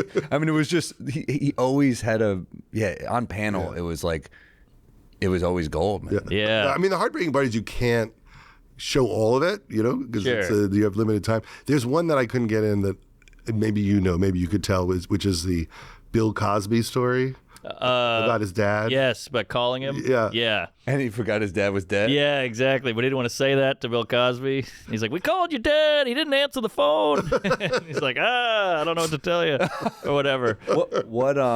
Yeah. Then the firing, him getting fired, and him going on Letterman to talk about getting fired. I mean, that was amazing TV for that time. They had a special thing. Letterman really got Norm. I don't know. I mean, so did Conan for sure, but. He's a guy that, like, if you don't have the right interviewer, it's not going to be as good. Yeah. The Letterman interviews, when you rewatch them carefully, because I think for a lot of years when you would watch Letterman, you wondered how much he liked people. Like, that was part of the fun of the show, is like, is he enjoying talking to people? And when he talks to Norm, he literally looks like he's in heaven. Yes. Like, he's so excited to see what he's going to do. Yeah. And Norm would push it and be edgier or grosser than most people, because people were always, like, warned off, like, Letterman doesn't like when you get kind of, weird in that way. And Letterman was just tickled. And I think, what came out is that Norm was really influenced by him. Yes. Because I think on one of his last appearances, he did one of Letterman's bits. Totally. And when he did one of Letterman's old bits. Pleasures. Yeah, right? Yeah. And you go, oh, that was the beginning of him figuring out his style. Yeah. And then he did, what was that, the last routine he did? Oh, the World War II joke. The identification joke. Yes. So, and then it was rare to see him get emotional, and you could see Dave fighting off getting emotional, because that's not his thing, and he could tell be like, you could tell it was hard for him, for both of them. I was like, wow, that was a heavy TV moment. Yeah, and a big deal, because Norm was going through something that people didn't know about. Mm-hmm. Yeah, and he wanted to take the opportunity to tell Letterman that he loved him and how important he was to him, and Letterman didn't see that coming, that someone would be so vulnerable and caring at that time. And I love a comic who, he's clearly such a smart guy. He's like well read on Dostoevsky and all this shit, and he's like brilliant dude. He had his problems, but his jokes were so silly. Like, he had a great joke where he would do on his TV show where he'd read the cue cards or the little blue cards, and he was like, Donnie Wahlberg and Jenny McCarthy are getting married. They're doing it on Retard Island. And like, that joke kills me, but that's the dumbest joke on the planet. It's funny because you know how good he is. Exactly. And you don't see that bad a joke coming from him, and that's funny. Well, on the talk show, he definitely liked doing really bad jokes that threw you like, wait, is that even a joke? Or would be like edgy in a way like you didn't see coming. Yeah. I mean, he really has some jokes, like when you watch all of them, like from that era or update, where you're like, wow, that joke would really get you in trouble. Oh, He's walking a tightrope. There was like this. It was a danger. There was an air of discomfort where you're just like, what's going to happen? Like what? Yeah. Like one misstep, you're like, this could go really fucking south in a bad comedian's hands. But he was just so good. Yeah. I have this prized possession. I have like 150 old film noirs that Adam Egget gave me, and he's like, this was meant for Norm, because he's the only guy I know who loves noir as much as you. So he gave me this hard drive. I have like 150 old movies. Wow. He's like, Norm like this. I was like, fuck, Norm loved noir. I didn't even know that. Oh yeah. Well, the holidays are here, parties every weekend, travel, chaos, and sometimes you just need to unwind. That's where Soul comes in. Soul is a wellness brand that makes delicious hemp-derived THC and CBD products that help you relax, boost your mood, and actually feel good. Their best-selling out-of-office gummies deliver a mild, relaxing buzz and come in 5 strengths, from microdose to their new 15-milligram gummy, a more elevated experience, basically Charlie Sheen in his prime and then now. So you can get a little fucked up, you get crazy fucked up, whatever you want. They've launched an alcohol-free out-of-office beverage, perfect for hanging out without the hangover. All of Soul's products are made from organically farmed USA-grown hemp, and they're vegan, gluten-free, and federally legal. I mean, this is perfect. This time of year, everyone's worried about the hangover. If you want to just get a little buzz and not get lit up, this is it. When you need a chill after a long night out or before the chaos of the holidays, Soul's gummies are perfect. Take advantage of Soul's Black Friday through Cyber Monday deal now. For a limited time, get 40% off your entire order. Go to getsoul.com and use code WMBD. That's getsoul.com, promo code WMBD for 40% off. That's crazy. Don't miss their best deal of the year. Hey guys, this episode is sponsored by Sheath Underwear, the most comfortable underwear on the planet. They're offering 20% off your order with promo code DRUNK. Sheath offers a dual pouch system that keeps everything separated, supported, and cool all day long. The breathable moisture wicking fabric prevents sticking, chafing, and overheating. Perfect for travel, workouts, and everyday wear. These things are built for comfort. They're built to last. Founded by U.S. Army veteran, Sheath was designed to handle the toughest conditions, but still feel incredible. Plus, there's a 100% money-back guarantee on your first pair, so totally risk-free to try. And guys, you know I'm wearing them right now. Look at that. Sheath. I did a few takes when my dick popped out, so I don't want you to see that again. But great underwear. I love it. You know, Mark and I love this. We've been wearing them for years. It's the only underwear I wear. It's the only underwear Mark wears. Go to sheath.com and use promo code DRUNK for 20% off. And don't forget, Sheath has huge discounts site-wide. It makes a perfect holiday gift. Get on it now, guys. Hey, folks. We Might Be Drunk is brought to you by Raycon. This message is sponsored by Raycon. Everyday earbuds are a go-to gift for the holidays. They sound amazing. They last all day with 32 hours of life and stay comfortable no matter how long you wear them. Over 4 million people already have a pair, so if you're thinking about getting them, now's the time. Damn Girl Scouts. Or is that a Jehovah's Witness? Either way, I'm a shut-in and I have a gun. Everyday earbuds classics are loaded with upgrades, noise cancellation, multi-point connectivity, and an ergonomic fit that stays right in there, no matter how much you're doing. They got colors from blush violet, cool mint, and a quick charge. 10 minutes gives you 90 minutes of playtime. Wow, that's a good deal. My kid likes playtime. Plus, every Raycon product comes with 30-day happiness guarantee. Wow, that's impressive. Wish I'd give that to my wife. So, if you don't love them, returns are easy. I love Raycon. I sleep with one in my ear. That's how snug they are. I sleep on this thing. I have horrible thoughts, so I have to pump in boring podcasts just to drown out the sadness. They sound great. They don't fall out and the battery lasts forever. They're perfect for travel on long days and on the go. Raycon's going big for Black Friday. Everything's big on Black. And Cyber Monday, everything's up to 30% off. Just click the link in the description or go to buyraycon.com. That's BUYRAYCON.com/We Might Be Drunk to save on Raycon audio products statewide. Raycon. Hey, folks. We Might Be Drunk is brought to you by Factor. Fall always feels like a reset. Busier schedule, shorter days, and somehow less time to cook. That's why we love Factor. Their chef-prepared, dietitian-approved meals make it easy to stay on track while eating something delicious and comforting. Factor gives you more variety than ever. Over 35 meal weekly options, including premium seafood like salmon, shrimp, at no extra cost. You gotta love that. Plus, their new Mediterranean-inspired and GLP-1 friendly meals help you eat well and feel great. Sorry, thought someone was knocking on my door. They've even added bold Asian-inspired flavors. Ooh, think Thailand, China, and beyond, in case you weren't familiar with Asia. 97% of our customers say Factor helped them live a longer, healthier life. You'll feel the difference in your energy, your focus, and your schedule. These meals are clutch. When you don't have time to cook, pop it in the microwave and it tastes like something out of a restaurant.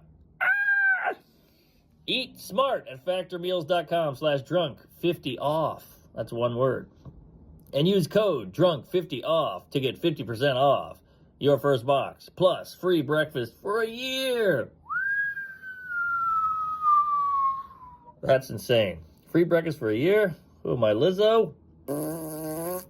That's code drunk50 off at factormeals.com for 50% off your first box, plus free breakfast for a year. Get delicious, ready-to-eat meals delivered to your door with Factor. Get on it.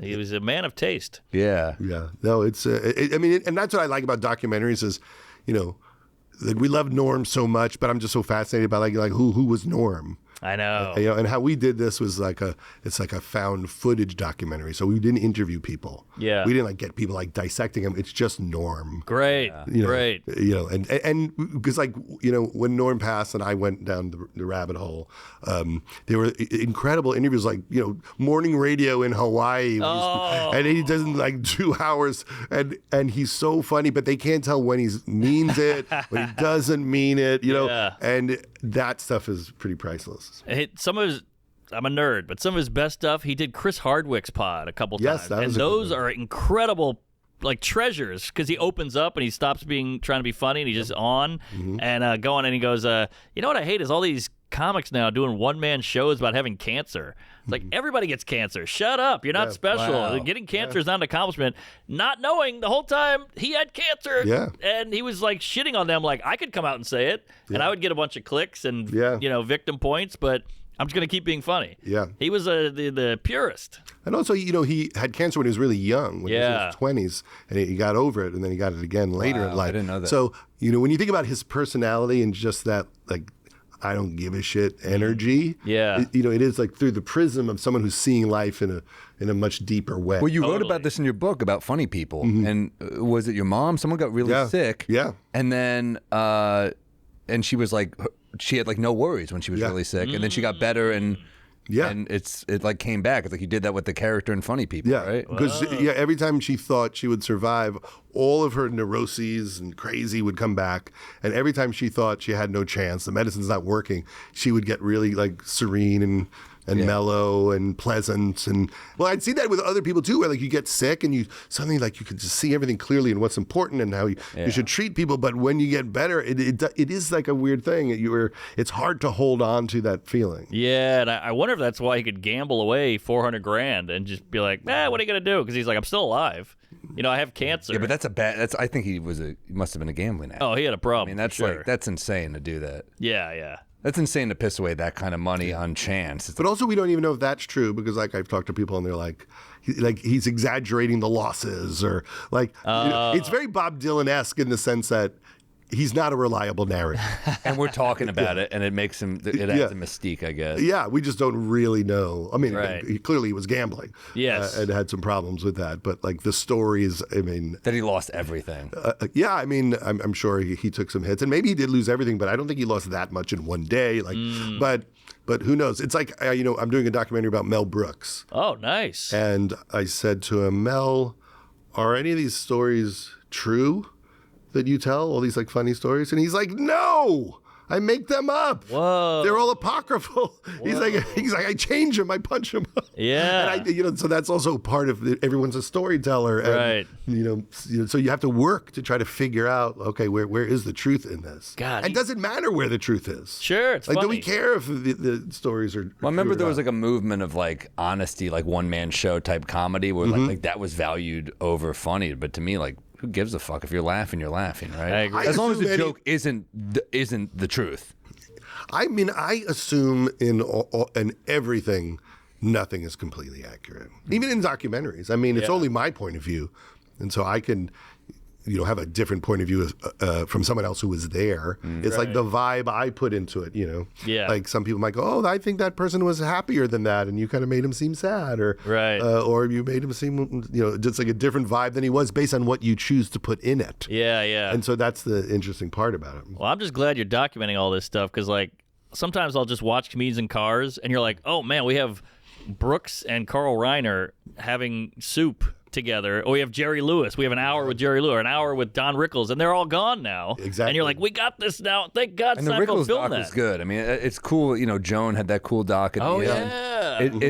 It's nice to to see these people's lives. They were groundbreaking. Like Rickles was, it's insane. I know, crazy. Well, if you don't have these docs, I think in the future, people won't know what these people were about at all, right? So if there's a Norm Macdonald doc, in 30 years, someone might watch the documentary, and that's your path into going down the rabbit hole to look at everything. Like with George Carlin, people didn't really know much about his journey and his life, but they probably will start with an interesting doc first. And some people don't have them, and you go, oh, did we never really learn about them in the way we should. Totally. I mean, we had so little. I mean, you're older than us, so like when I started, there was On Comedy. Yeah. Remember that CD or whatever it was? That was it. It was like the Carson interview. Yes. Yeah, Carson. They had Seinfeld one. And I'm like Terry Gross ones. Yeah. It'd be like Terry Gross and like Jackie Mason, or Henny Youngman. They're good interviews. They're cool. Mm-hmm. Sure, but then you had a special and then like 5 minutes on Carson or Letterman or whatever. And that's all you had of stand-up. It was like this weird, elusive thing. And now there's podcasts and documentaries and so. Yeah, now there's like too much. It's crazy. I know, that was a lot. But like I love the Bill Hicks documentary. That was fun. Is a really good one. American Scream. Yeah. Something like that. Yeah, that was great. When he said, I showed up to the Improv and I couldn't believe there was a building built for this thing I love. Yeah. I think about that all the time. Yeah. You show up at like Comedy Works in Denver, you're like, wow, this is a cool room. This is for me. Bill Hicks doing like the weirdest, most random cities, that Flying Saucer tour. Oh, yeah. Where he's bombing with these brilliant jokes. I know. It's incredible. It's actually like, listening to those, you're like, holy shit. And he's such a dick to the crowd. It's so funny. I know. When he says stuff like, don't worry, guys, there's a purple veiny dick joke around the corner. I'm like, oh my God. He's so condescending to these people. It's so funny, though. But, it was such a different time than like late 80s stand-up, because a guy like Bill Hicks, he wasn't that famous. Mm-hmm. And so we look at him as legend. Sure. But at the time, he is a road dog. Oh, yeah. And he's running around and he's playing these like funny bones in small cities, and, crowds are coming, but not to see him probably a fair amount of the time. Right. And so he is at war with the crowd. Oh, yeah. And if they're not smart and they're not good, like it becomes a different dynamic, and something explosive happens in the room as he's like battling to teach them something or yell at them for not getting it, because he's also doing a lot of stuff, deep in the South. Yeah, and he actually went to these places. All these kind of like political comics now who only play to people of their own ideology, whereas Bill was actually in the sticks, telling them shit they didn't hear. Yeah, and that's the difference with Bill and a lot of these comics now who are like political comics. Yeah.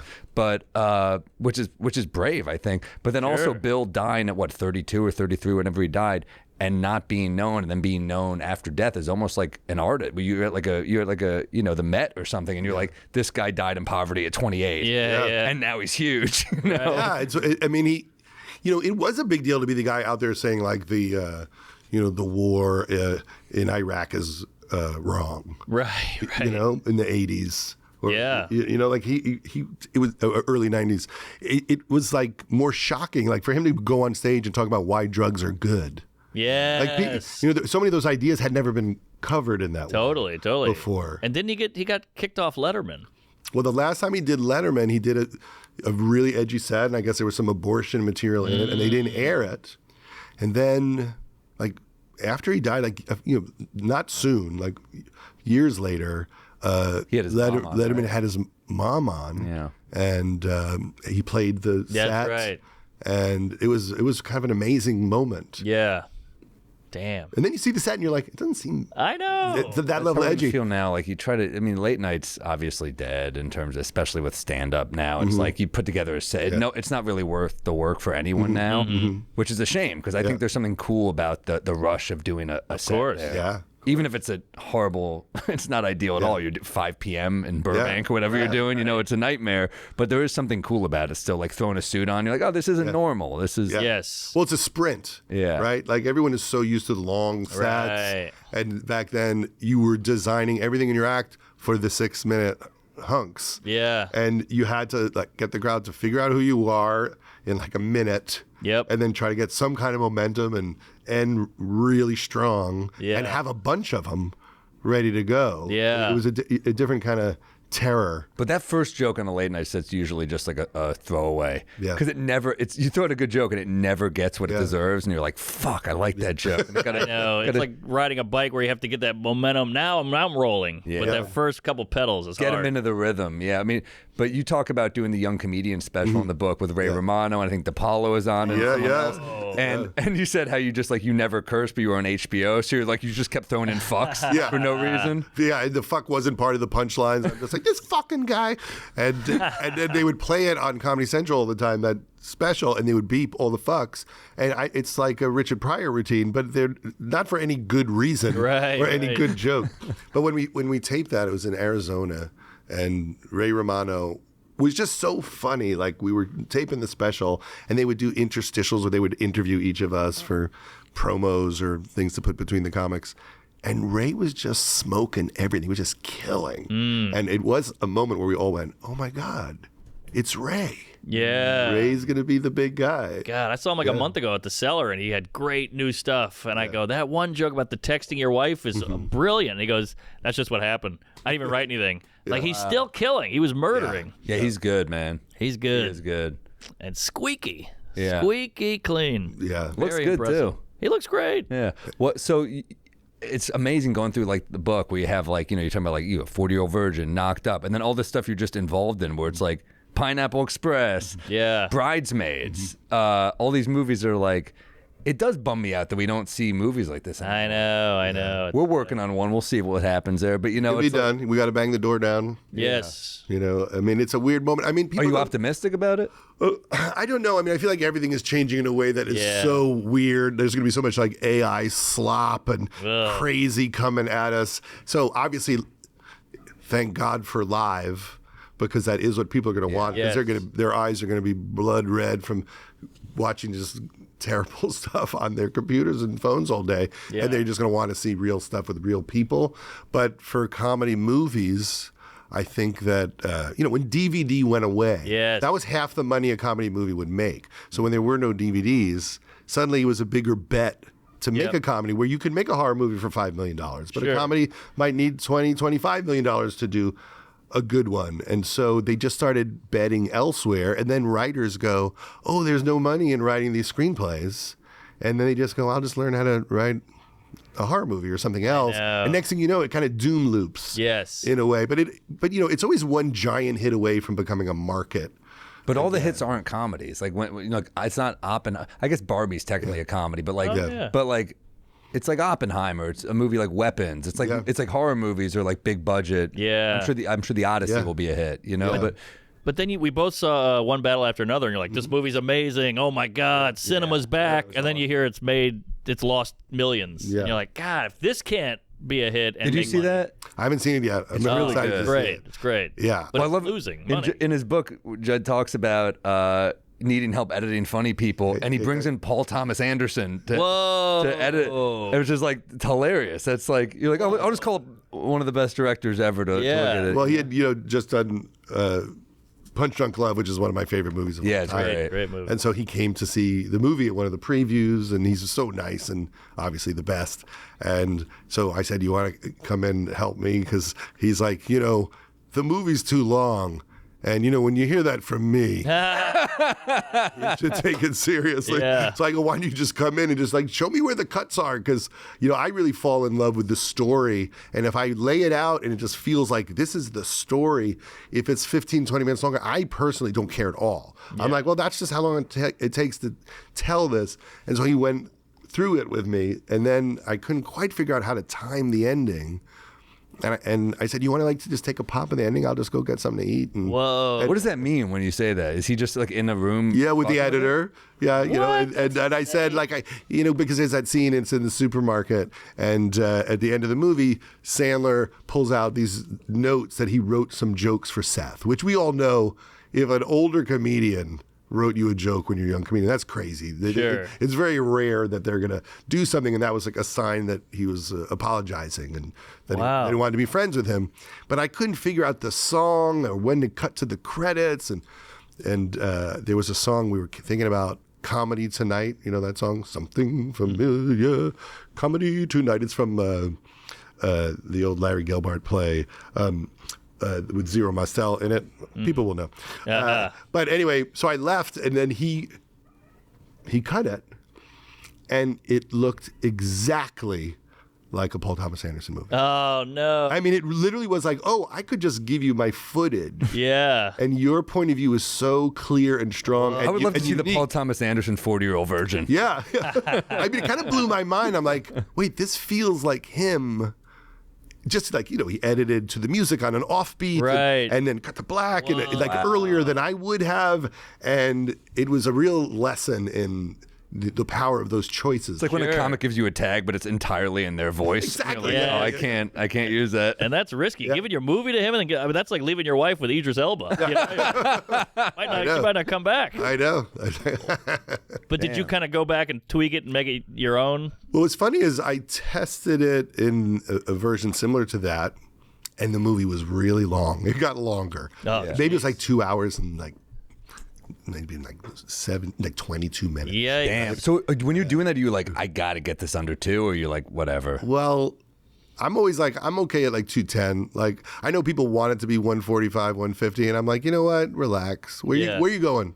What do you got to get home to? Do you ever regret it, or are you always like, nah, fuck it, it was right? I never regret it, only in the sense that I never have people like 10 years later say that it was too long. You know, I think it's like a movie theater experience, because like when you're in a theater, you're kind of antsy. Yeah. But most people watch it at home anyway, and they pause and take a piss and have a sandwich. And so it's not the ongoing debate. It's just what does it take to get to know the characters? And so I tested it, and it tested the highest it ever tested. So you ask the crowd, how many people out of 300 people think this movie is excellent or very good? And that's like the number. And if you can be in like the 80s or above, you're pretty good. And it tested really high, but then I still cut like 10, 12 minutes out of it. And sometimes I regret that. Sure. There was a scene where he goes back to work at the end of the movie, and you see Sandler on a movie set, and he's making a hot dog eating competition movie. And you kind of see him kind of hating his life, making this movie that he doesn't like. Yeah. And I'm the director, and I'm trying to get him to eat 6 hot dogs in one take. I'm like, I just want to do a oneer where we could see you eat 6 hot dogs. We just have to get it once, and it's just him going, I just had leukemia. I'm going to eat 6 hot dogs. And it's me trying to trick him into giving me one take. Damn. And it was a pretty funny scene, but the movie was just too long. So funny. All that's gone. That's just on a cutting room floor. Yeah. Wow. Well, we wrote a movie, and we were close to getting this thing made, and they keep saying cut it down, shorten it.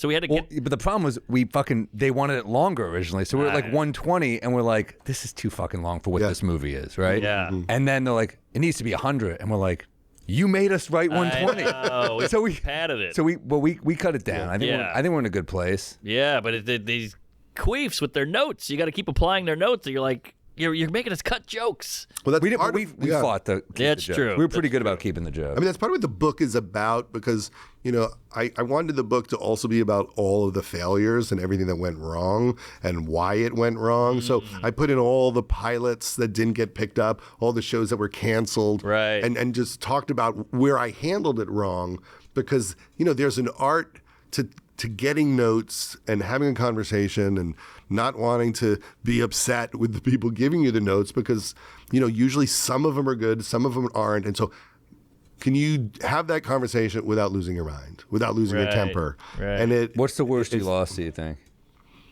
I mean, I started out really bad because I got advice that I misinterpreted as a kid, where this friend of mine was running In Living Color, and I was doing the Ben Stiller show, and he just said to me, he goes like, don't change anything for them, because if they screw up your pilot and it's bad because of their notes, they'll never apologize to you. They'll never say we screwed up your pilot. So don't change anything for them that you don't want to change, because you only get one shot at it.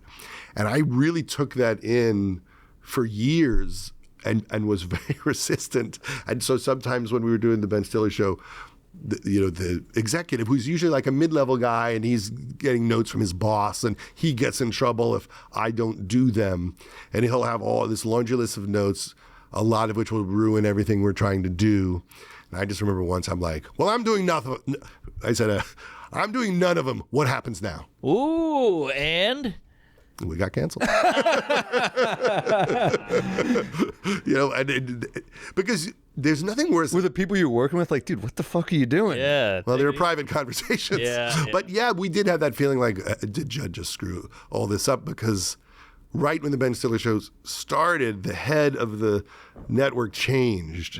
So it went from someone who loved it to someone who didn't. Right. And then I was like, well, why would you take notes for someone who doesn't like it at all? Yeah. So he's going to tweak it, but he doesn't like it. Yeah. And so I was very resistant. Why do these execs ever get fired? You always hear the guys They do. They get fired constantly. Do they? I took a show out the people we pitched you were different like 6 months later. Yeah. Oh, okay. No, they're getting fired constantly. That's probably why they're living in such fear. I think. That's why there's a panic. Yeah. I've been lucky, like in movies, the people I've worked with for like 18 years. And so we know each other and they're really smart and the notes are really good.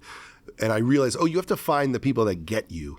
Yeah. Because that's most of it. Like if you wind up selling something to someone that doesn't get the joke, it's very painful. And if you find people who are really smart, like the people at Universal have been so smart, like they've given me tough notes that have been correct. And so we get each other and we can have an honest conversation. Got it. It's very difficult to break into that world now, I think.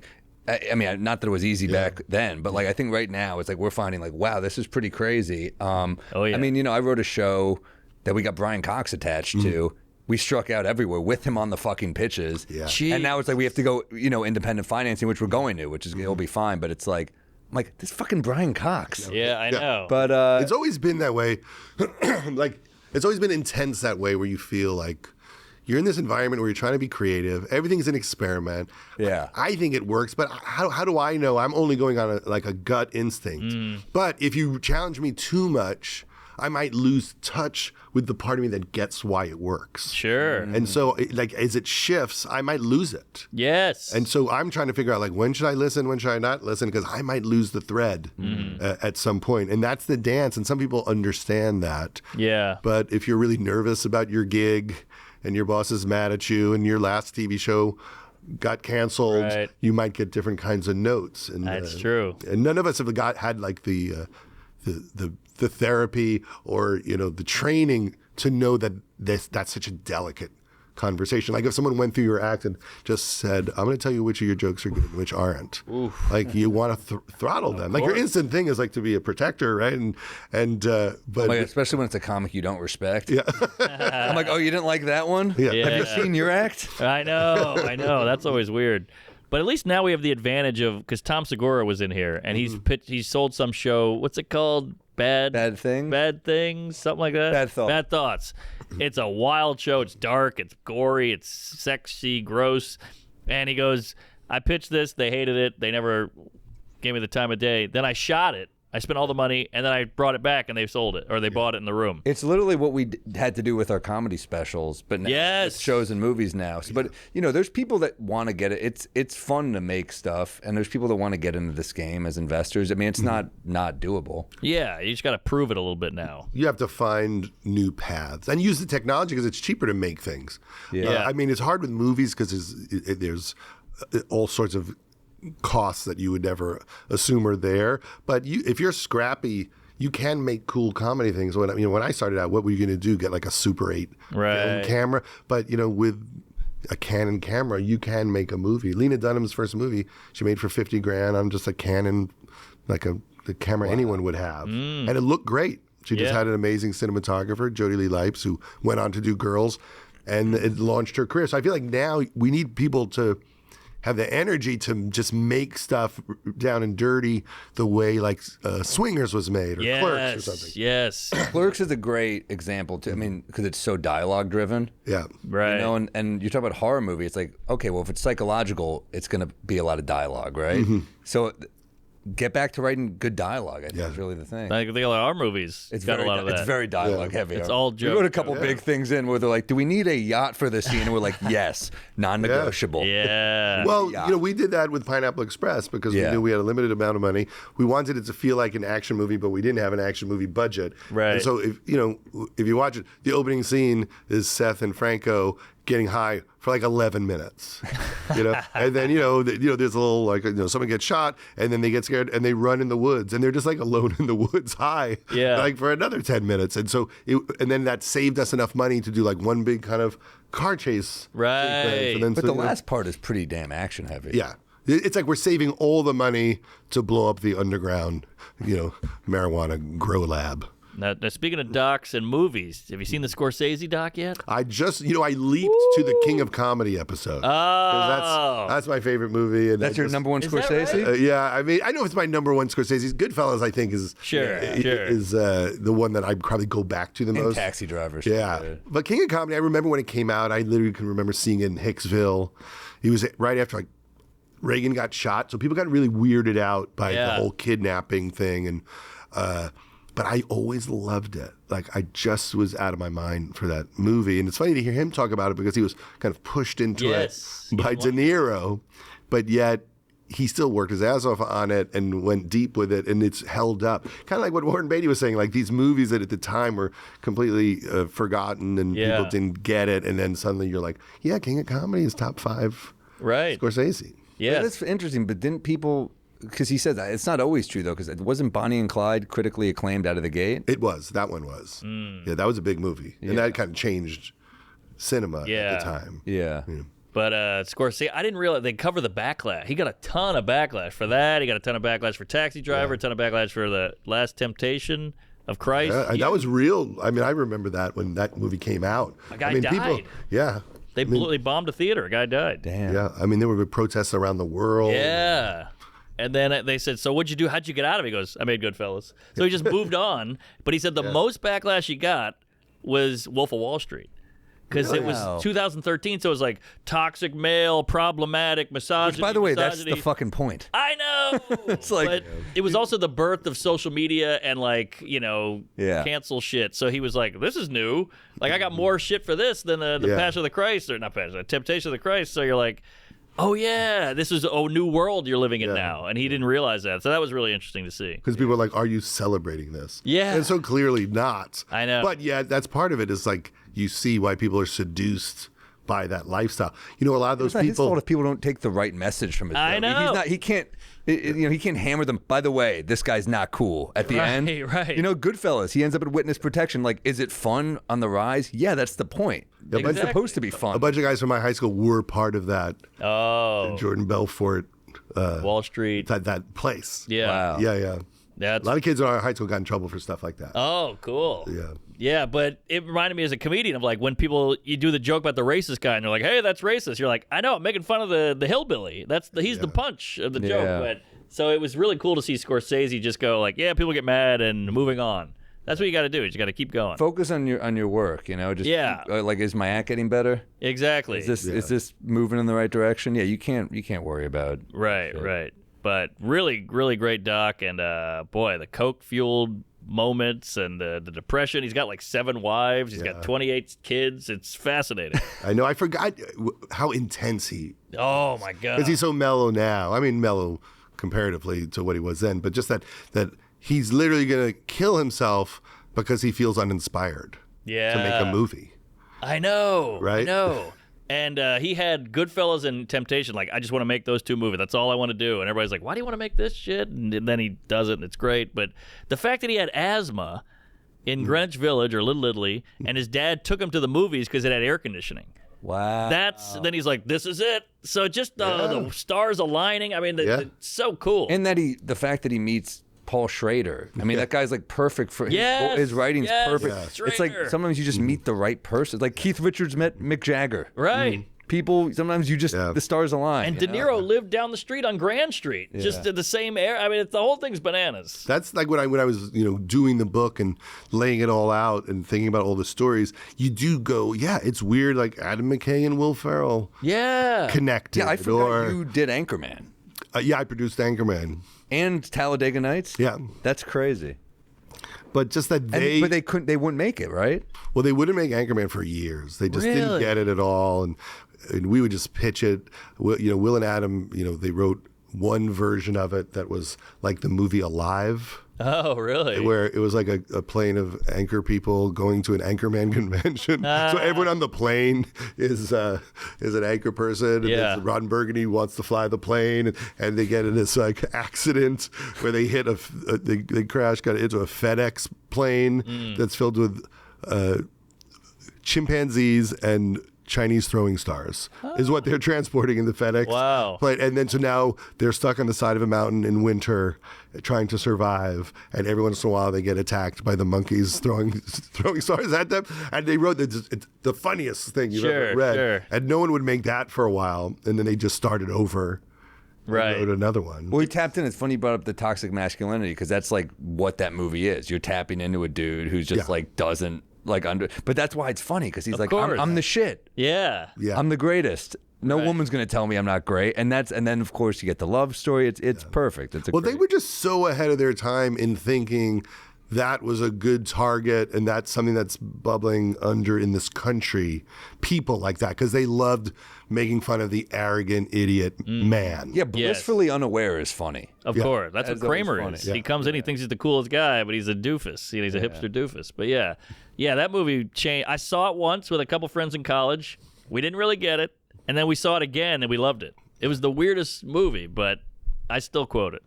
Yeah, I mean, just to watch them shoot it. Like part of like the comedy nerd thing is I sometimes feel like I only did things to have access.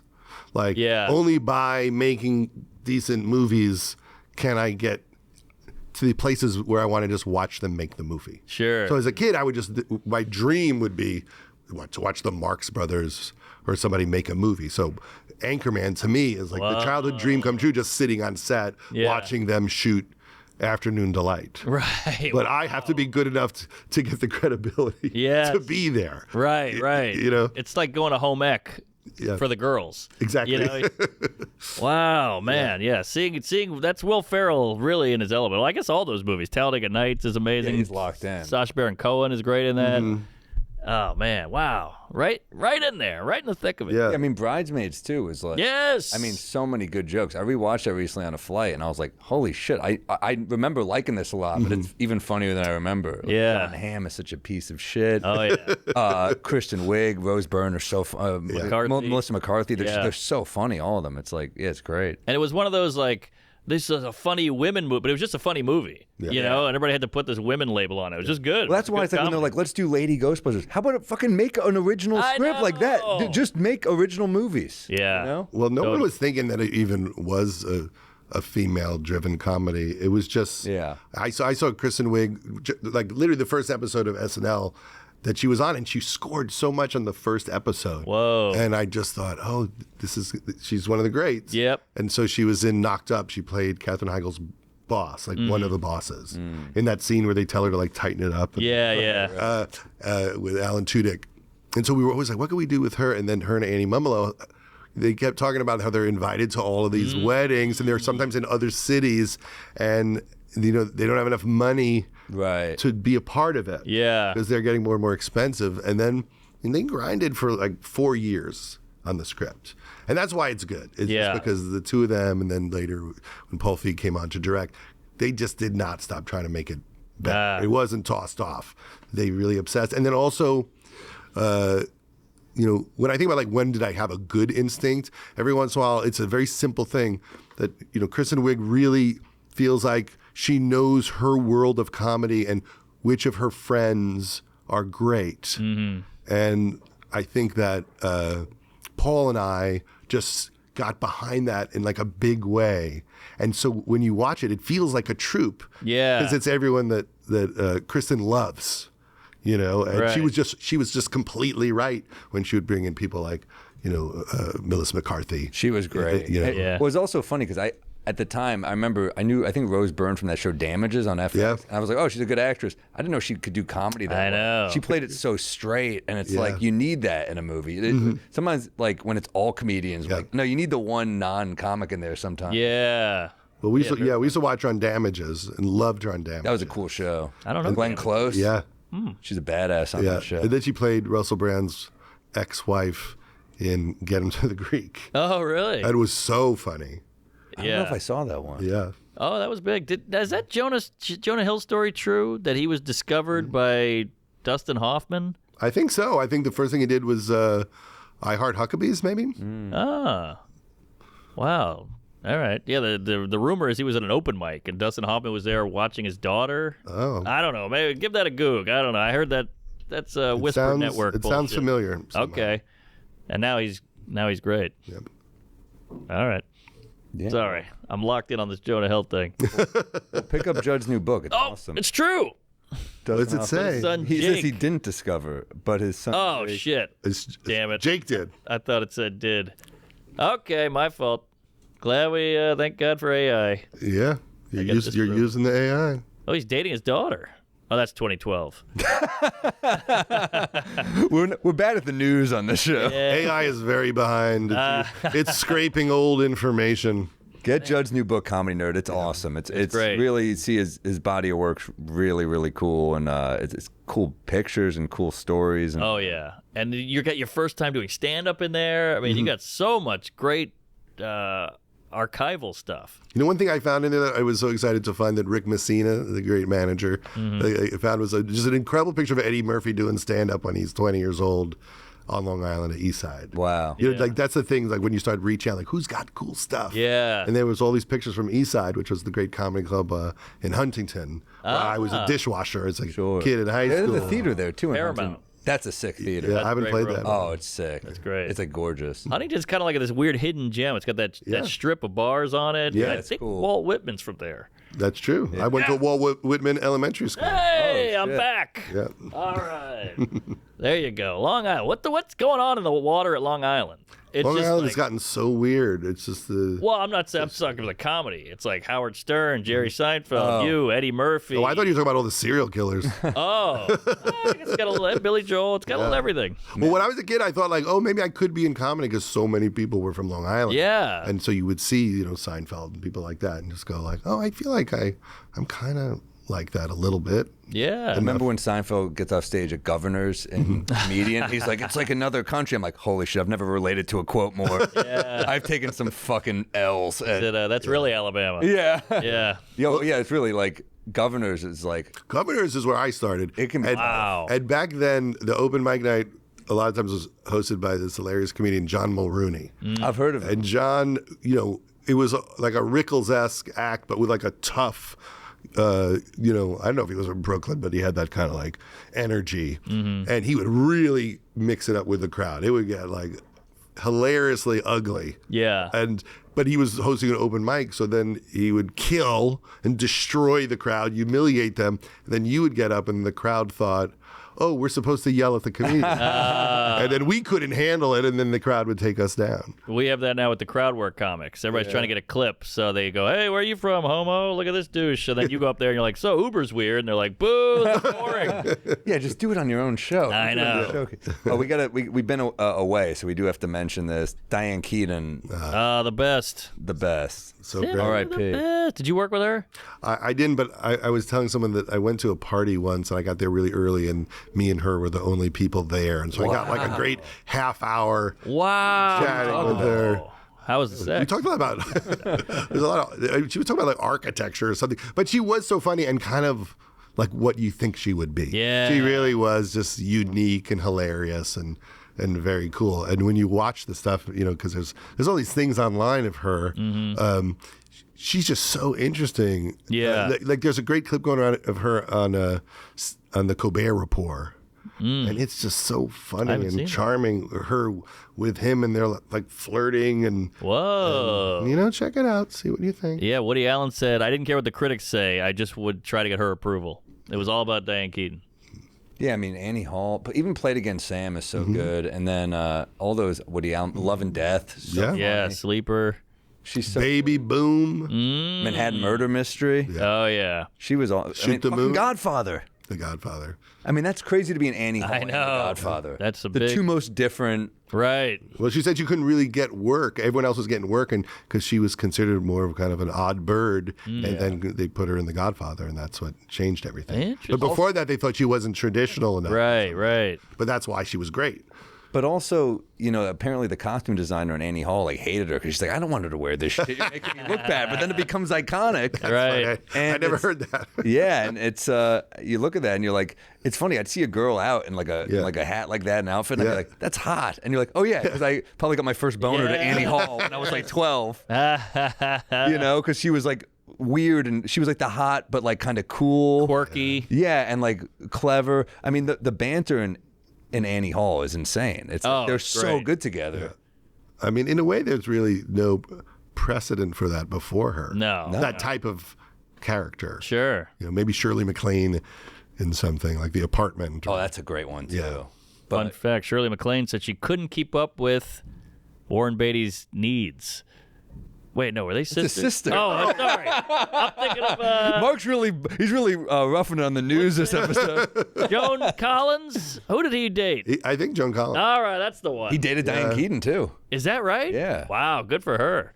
I went to go see Diane Keaton shoot something with Warren Beatty. It was this movie called Town and Country. And everything was going wrong. And it was supposed to be like a 45, 50-day shoot. It's like day 95. Oh, shit. Everyone's getting crazy. Gary Shandling was in it, and he's like, you want to come? And so I go to this house, and they're shooting in this like small room in a house, and they're like, oh, go by the monitor. And you know when like you're in a space and like they're working and you shouldn't be watching at their monitor. Right. And so I'm really like uncomfortable, and Warren Beatty's doing the scene with Diane Keaton, and then they yell cut, and I like try to slip out of the room, and as I'm like exiting the room, Warren Beatty just goes, "That bad?" You say you won't know for 10 years. So yeah.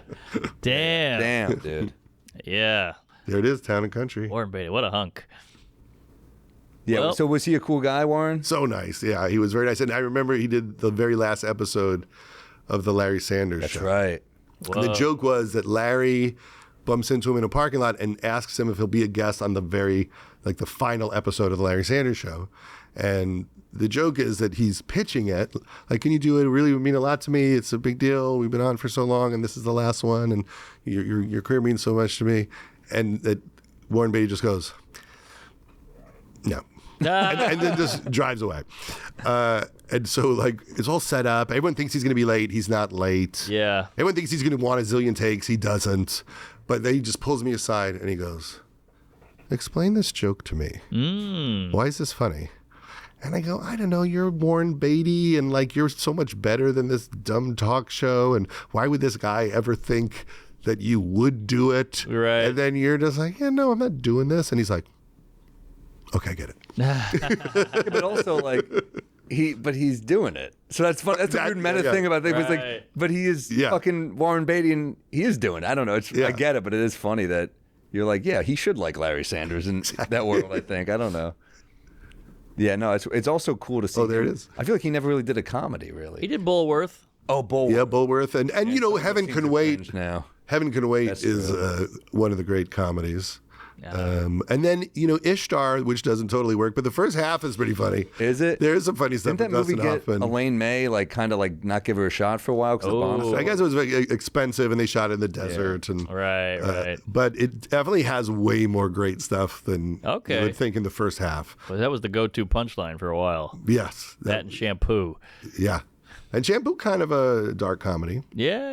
Yeah, it's not great. I know people love it. It's not many things are of their moment. Yeah, I think you're right. If you grew up during the Nixon administration, you would really. McCabe and Miss Miller holds up. That's incredible. All right, well, get the book, folks. Get the book. Get the Comedy Nerd book. R.I.P. I know we're late on it because we were in Europe, but R.I.P. Diane Keaton, the best. Yes. We loved her. All right. And much like an Apatow movie, this is going long. I'm going to show you how it's done right now. We're going to linger. Let me call Paul Thomas. Great to see you, dude. Yeah. See you guys. Good stuff. Thanks for coming in. Comedy. You going to plug this? Or? Oh, yeah. Good idea. Hey, I'll be in San Diego, California. 2 shows at the Observatory in North Park, then Prior Lake in Minnesota. That's a casino. Then we got Kansas City going back to the clubs to build a new hour. Des Moines Funny Bone. Brea at the Brea Improv. Nice. And boy, one. Spirit Mountain Casino making a cash grab there. That's in Oregon, I guess. New Brunswick back at the Stress Factory. San Antonio, Tulsa, and Arizona. And Indianapolis, Buffalo, the list goes on. Go to my website. It's all there. What do you got, Fatty? I'm at Wise Guys November 14th through 16th, my second time at the club this year. I love that club. And I'm in Reno, Nevada at the Atlantis Casino, 2 shows November 29th. I'm not there for money. I'm excited to be in Reno Thanksgiving weekend. And then December 4th, Carnegie Hall. I'm going to add a bunch. Whoa! Yeah, I'll see you there. I'm going to add a bunch more stuff early next year. I got to get on it. I'm going to figure that out, but a lot of cities this year. I saw him at Carnegie Hall. Oh, that's right. We Jimmy Carr. Jimmy Carr show. I should have gone to that. Yeah, it was a fucking bail. Great. Why did Louis he was bail? there. It was a fun time. All right. Well, thanks, gang. Thank you. You got any dates? You on the road? When's this run? This runs November 16th. I have no dates. All right. Mel Brooks doc in January. There we go. Oh, that'll be good. That's huge. Bodega Cat Whiskey, guys. BodegaCatWhiskey.com. Get a bottle. Perfect for the holidays. All right. See you soon, guys. In hell, comedy. Sunday's the day for my next bender. A bit of Peeves, you know the beer juice close. I've had a little too much bourbon, and Norman's talking shit about the fucking Pope. And I get down in the same way. Up on the roof like a cop's coming, and naked Samuel is feeling dangerous. I'm out to lunch here in New Orleans. This woman doesn't look like I remember her.